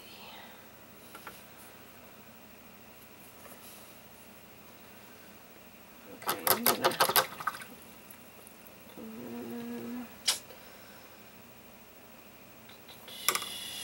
I'm going to take a small flat brush. This is a 4 flat. And I just want to dry brush some of this black on here. Black green, I guess I should say. Not black.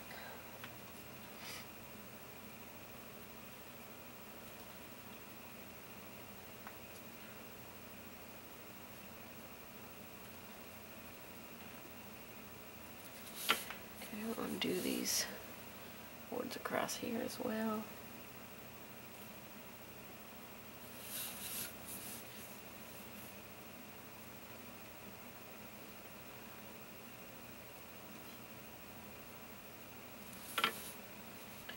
Okay, then we're going to go into some liquid red and create some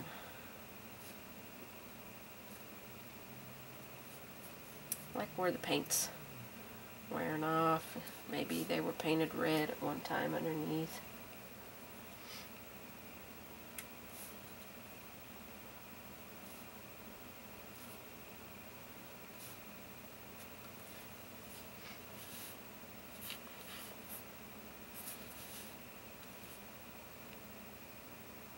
It's just kind of like a dry brush dabbing. If you feel like you get it on too thick, then just take your finger and wipe it back.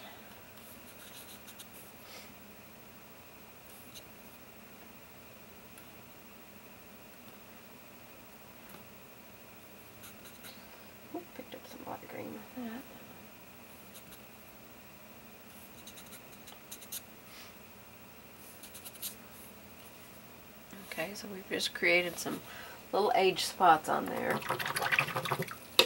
Now I want to go back to my curve flat, and I'm going to go into, get some soft black out here.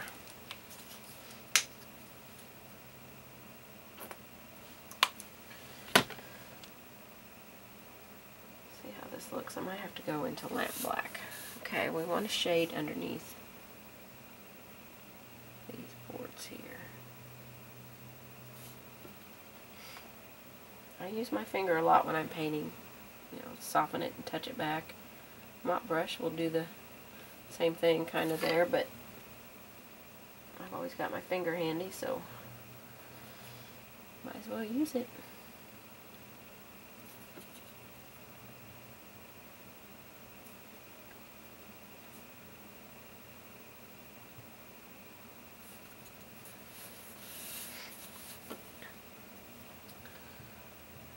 Now, on the top edge, we want to bring this down a little bit. Give it, you know, kind of an edge down from our line there. And this will give the board some thickness when we highlight on the top edge of it. So, more water. It doesn't have to be a perfectly straight line. I mean, these boards are old and worn and been used a lot. I loved making things look aged.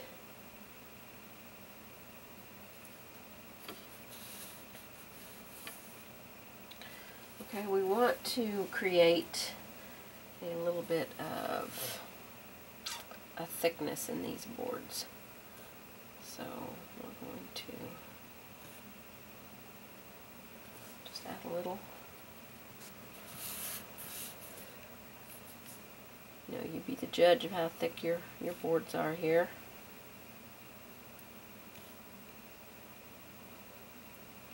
I guess we need to do the whole thing. We can't skip over those boards. They also need to be the same thickness as well. Okay, you see how that's given those shutters some little bit of depth in there. Okay. I want to highlight along that top edge. I'm going to use some avocado dip and a little bit of white mixed in with that. And we want to create this little bit of highlight here. I'm just brush mixing this, just pick up a little bit of each on my brush. That highlight. And then we can come back and shade behind that highlight.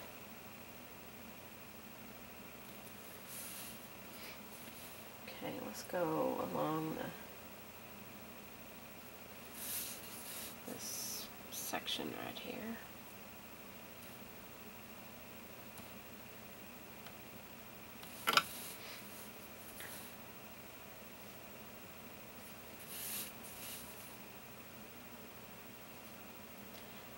My black there, I'll have to wipe that out. So I'll just take a damp brush, scrub that out of there. Okay, I want to shade behind where I just highlighted some soft black. I think we're going to come and deepen the shading.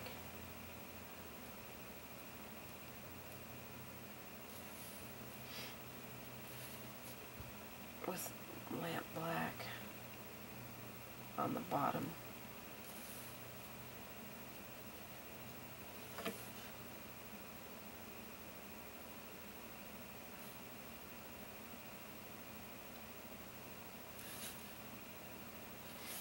I have to zoom you out just a little bit because I have a tendency when I'm too close to keep you out of frame, and I apologize for that. Okay, I want to put some soft black underneath, or not soft black, lamp black. Just a little bit. Oh, that's way too much on my brush there. Underneath, I think this needs to be darker. Yeah, definitely.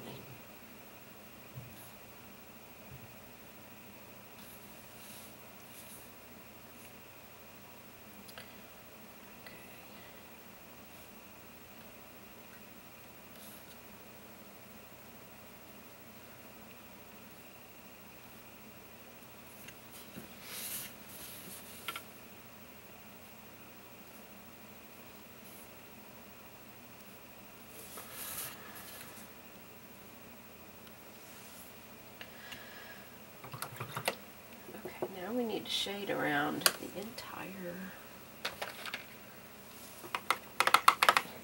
thing, and I am going to use, I think, lamp black. I'm going to add some highlights on here in a second. Kind of round. I went to my bigger curve flat, which may be a mistake. Getting way too much paint on there. One around corners. Down the edges.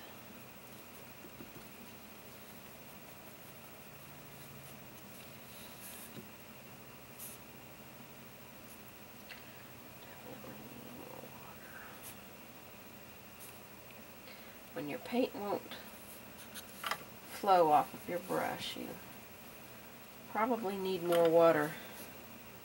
And if it's flowing but you can't see it, you've probably got too much water.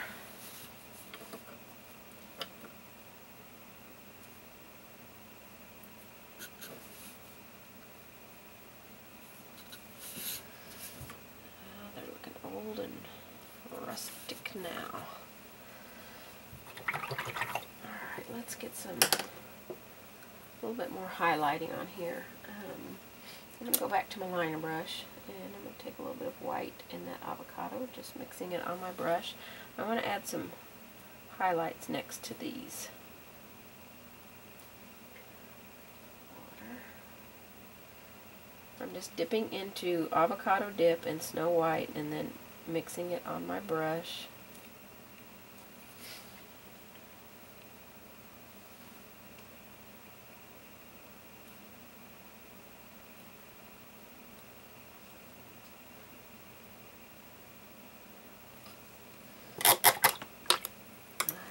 Take that same mix.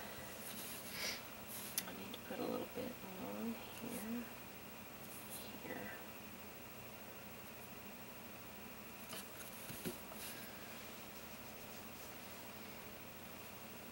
Okay, well, the shutter's looking great. Alright, let's add some nails on here. I'm using the liner brush in soft black, and we're just going to put some nails on each one of these boards. They don't have to be straight.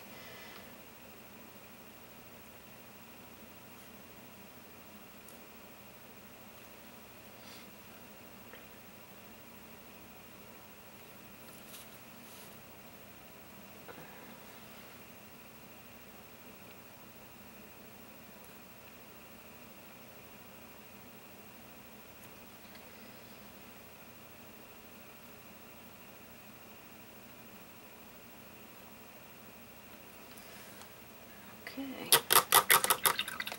Now to give those nails a little bit, a tiny bit of depth, we're going to take our, you can use an angle brush, a small 1/4 inch angle brush, or your 6 curve flat.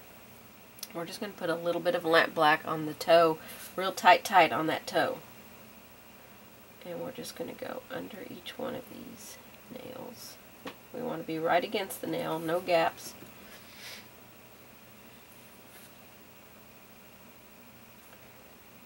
And it makes the nails look almost like they're raised, like they're pulling out. I did a children's wing in a church, and their main eating room, I did like wood grain on the walls, and then it was like a tree house, and so the top of it was opened up, and the boards that I put along the top and along, oops, I had completely out of frame for that, sorry. I put the nails on there, and then I shaded around underneath the nails with soft black, or with black, and did a little highlight on the very top edge of them with some gray.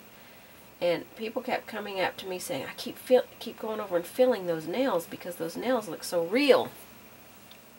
So it's amazing how just a tiny little bit of added extra makes something look very real.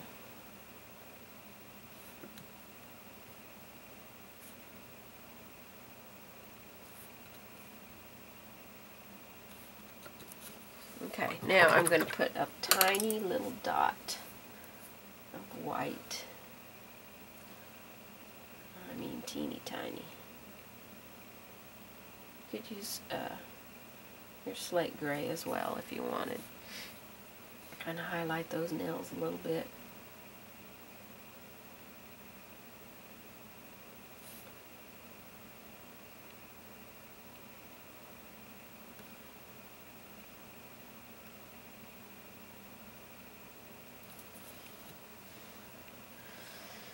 Okay, the shutters are looking pretty fabulous.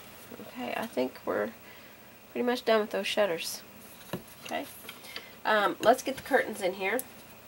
I'm going to use Snow White and a large flat. This one is a 1/2 inch. You could use a number 12. And I'm going to take some Snow White and I'm going to thin it way down. So I'm going to have like 90 to 95% water and a little bit of white. But I do want to have drops of water on my palette because I want to keep this watery. I don't want it to get too thick. I want it to stay sheer. So now your curtains can come straight down, or they can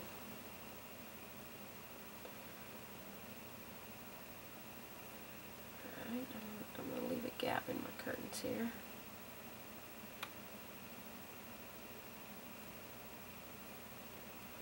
They can come back and tie back, if you want them to. Now, to create a little bit more movement in them, I'm going to side load my flat brush and create some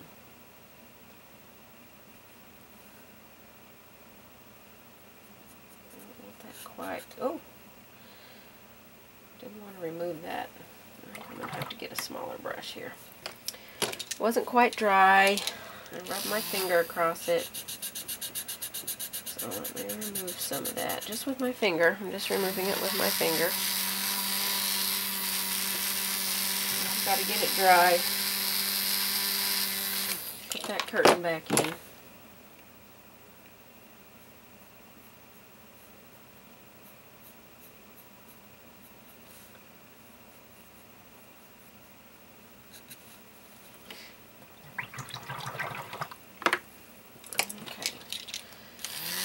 Get that dry. This is my little less than $2 fan I got at Walmart. It has the batteries already in it, and it's great for taking when you're going to a paint class somewhere.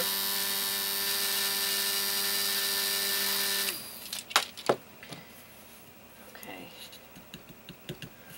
Alright, let me use my 6 curved flat so I just get paint more tight on it. Snow White. I'm just kind of wiggling. You don't have to go all the way down. It's just a little bit of movement within those curtains, give them some kind of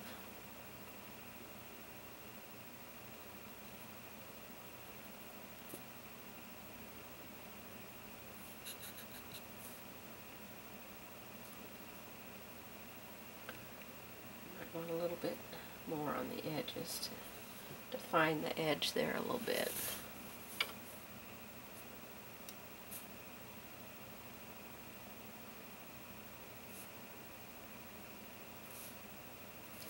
I just kind of skimmed it across there, nothing very dramatic. Okay, now I want to float along the top of this with some black. Kind of set those curtains back behind that window.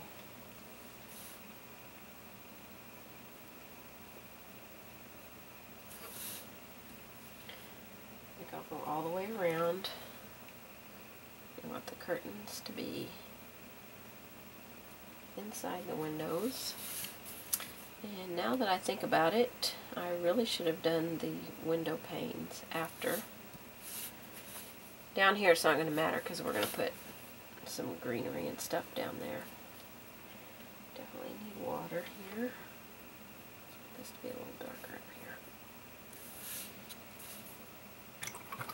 So I'm going to take my black, some white,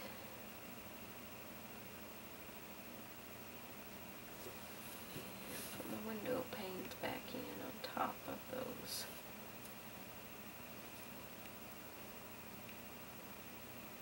Curtains, if I can tell where they were. Try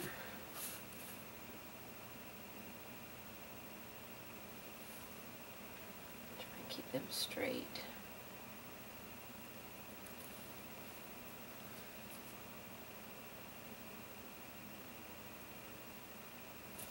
Not keeping that straight at all.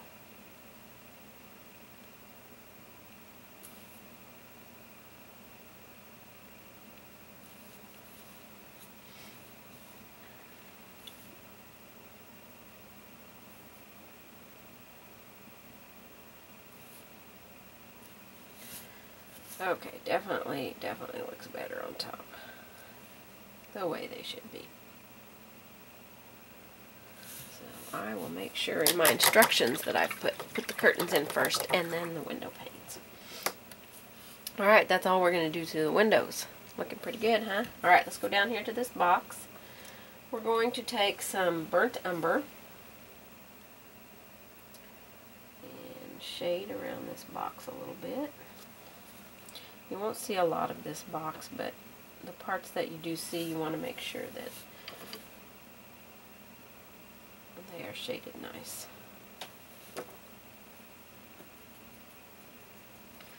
So along all the edges, I'm going to shade with burnt umber. More water. You see how dry that was getting right there? I didn't have near enough water in my brush. I'm just going to walk that up a little bit and gently tap that. Okay, I want to streak a little bit of this burnt umber in there. So I'm just going to dirtying up this box a little bit, making it look more weathered. Alright, I want to get some. See if I can get some antique gold here. I'm not sure it will show up much, but oh yeah, showing up nicely. Just going to give some. We're not going to see a lot of this box, so I'm not going to get too drastic with it. I'm going to put some nails on this as well. So soft black. So 3 nails on each side. They do not have to be perfectly in line with each other. We do not want to have perfection. We want things to look old, worn. It's been there forever. Alright, a little bit of black underneath. Too much water, not enough paint.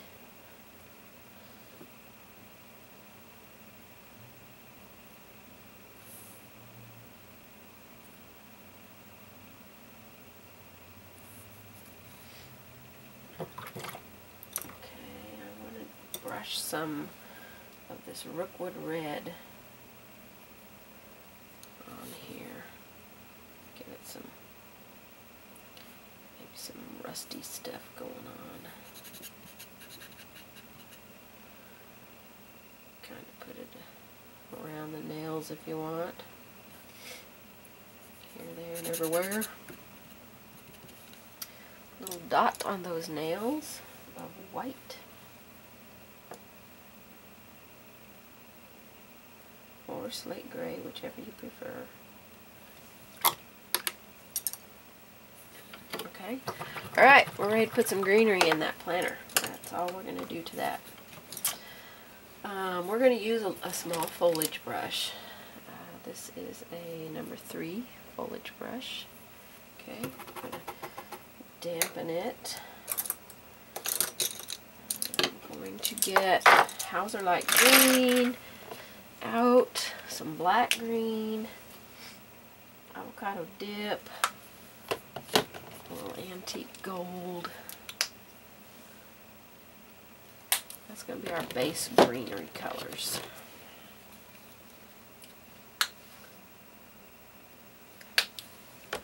Antique gold.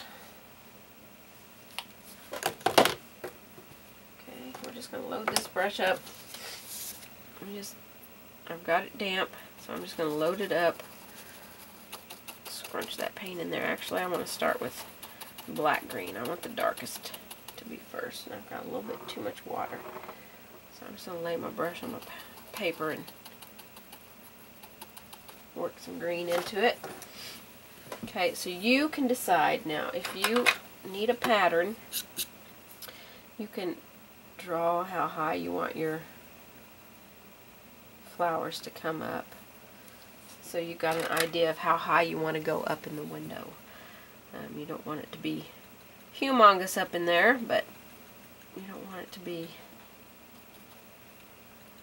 real low either, and you want it to be irregular. So I'm starting out with some black green. Now I'm going to tilt my brush on its tip. I want to bring some of this down around the box. Our plants are not just growing on the top, they're growing over the edges and doing their thing. And this is just some tapping.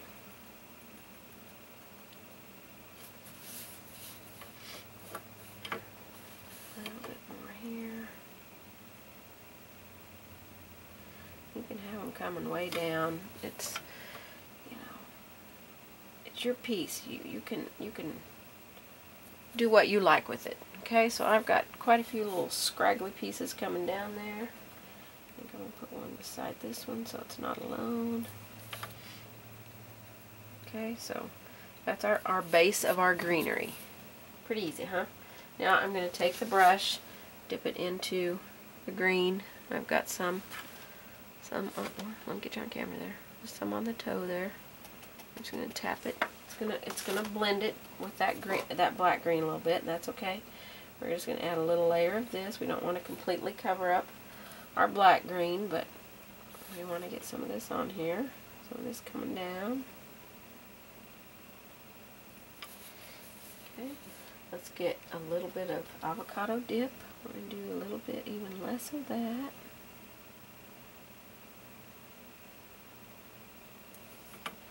Okay. And a little bit of antique gold. That's just going to be some randomness here and there. Okay, so there's our greenery. Okay, now you can leave it right there with just the greenery in it if you want, but I want to add some flowers. So we're going to have country red, and you can make your flowers whatever color you want. I've got some antique rose and some spice pink, and I'll get a little bit of white out if we need some extra highlights. And let's get a round brush. Let's get a size. We don't want our flowers to be humongous.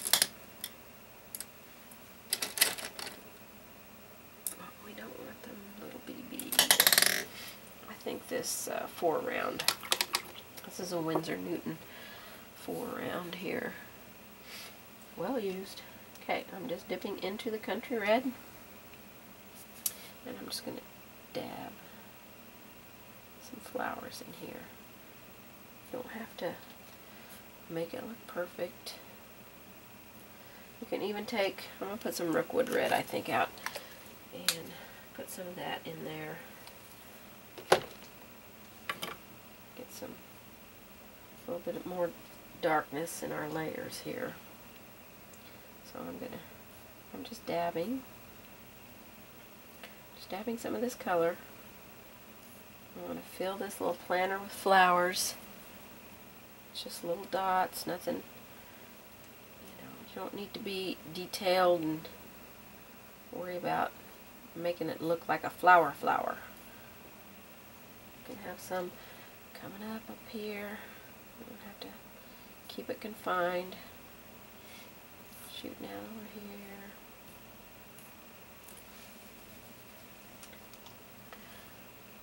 Okay, now that was with the Rookwood Red. I switched out from the Country Red. Now I'm going to add some Country Red on top of here.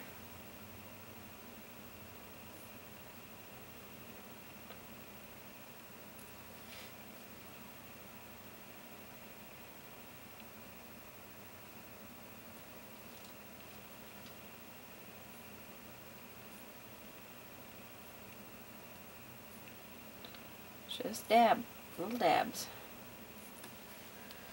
Okay, almost look like little roses on here. Okay, I'm going to wipe the brush off and go into some antique rose. Get a little lighter color in here. Here and there.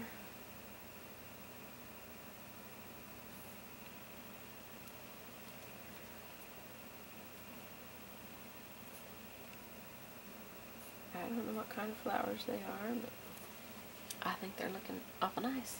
Alright, I'm going to wipe that off. I'm not washing my brush, I'm just wiping it off. I'm going to go into the Spice Pink and put just a little bit of this here and there.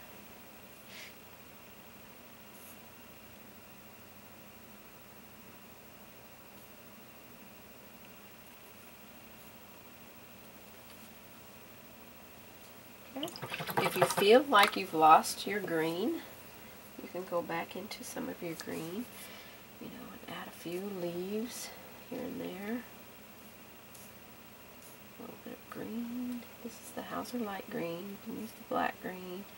You can mix greens.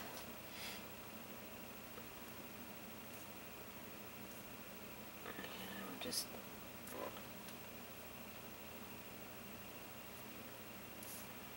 create.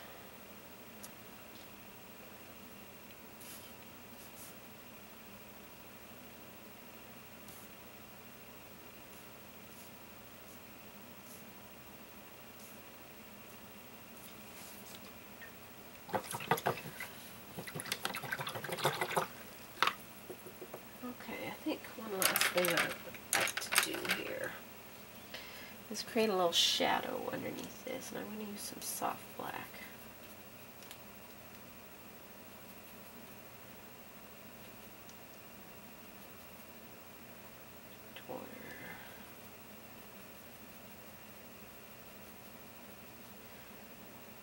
I don't want this to be a thick shadow, so I'm thinning it down with water quite a bit.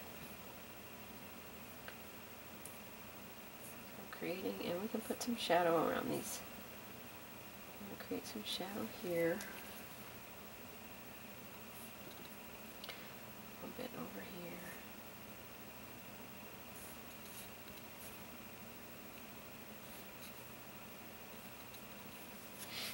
A little bit here, I think. Teeny tiny bit right here. Not a lot. And we can put it a little bit behind this. Get that, oops, not on our white. Get a little bit more depth there. Just a little bit.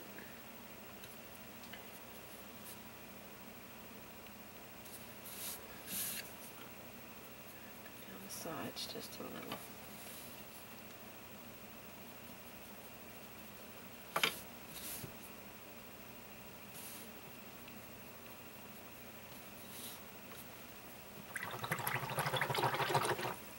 Alright, I think that wide angle out finishes that coaster. So let me get the rest of them done, and we're going to get our little coaster set together. One more thing I want to do to this. I want to take some burnt umber. I'm going to try burnt umber. I might want to go into soft black, so let me mix burnt umber and soft black. I think I want to float around the outer edges of this coaster. I think it needs that. So this is just a brush mix of burnt umber and soft black. One more thing I want to do to this. I want to take some burnt umber. I'm going to try burnt umber. I might want to go into soft black, so let me mix burnt umber and soft black. I think I want to float around the outer edges of this coaster.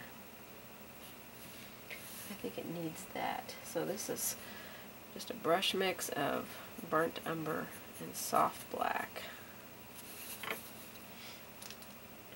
And I've got quite a bit of water in my brush, so I can keep that moving and keep it very soft.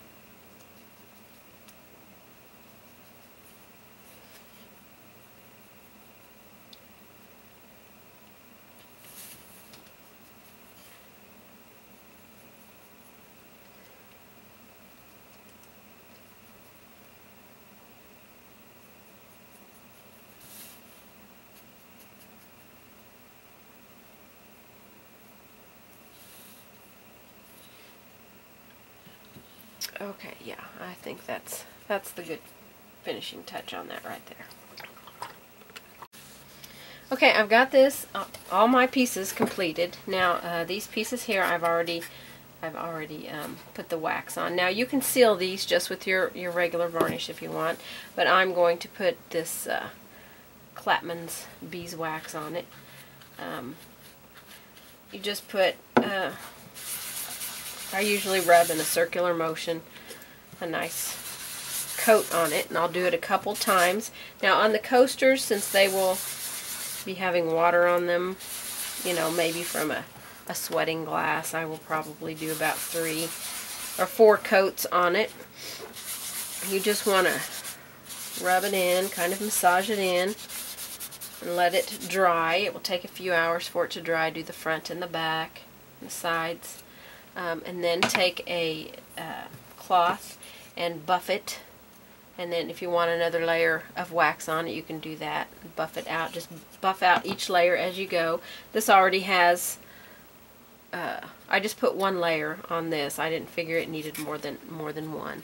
So it's already completed. So I need to finish the base and my coasters, and we're done with this project. Thanks so much for painting with me.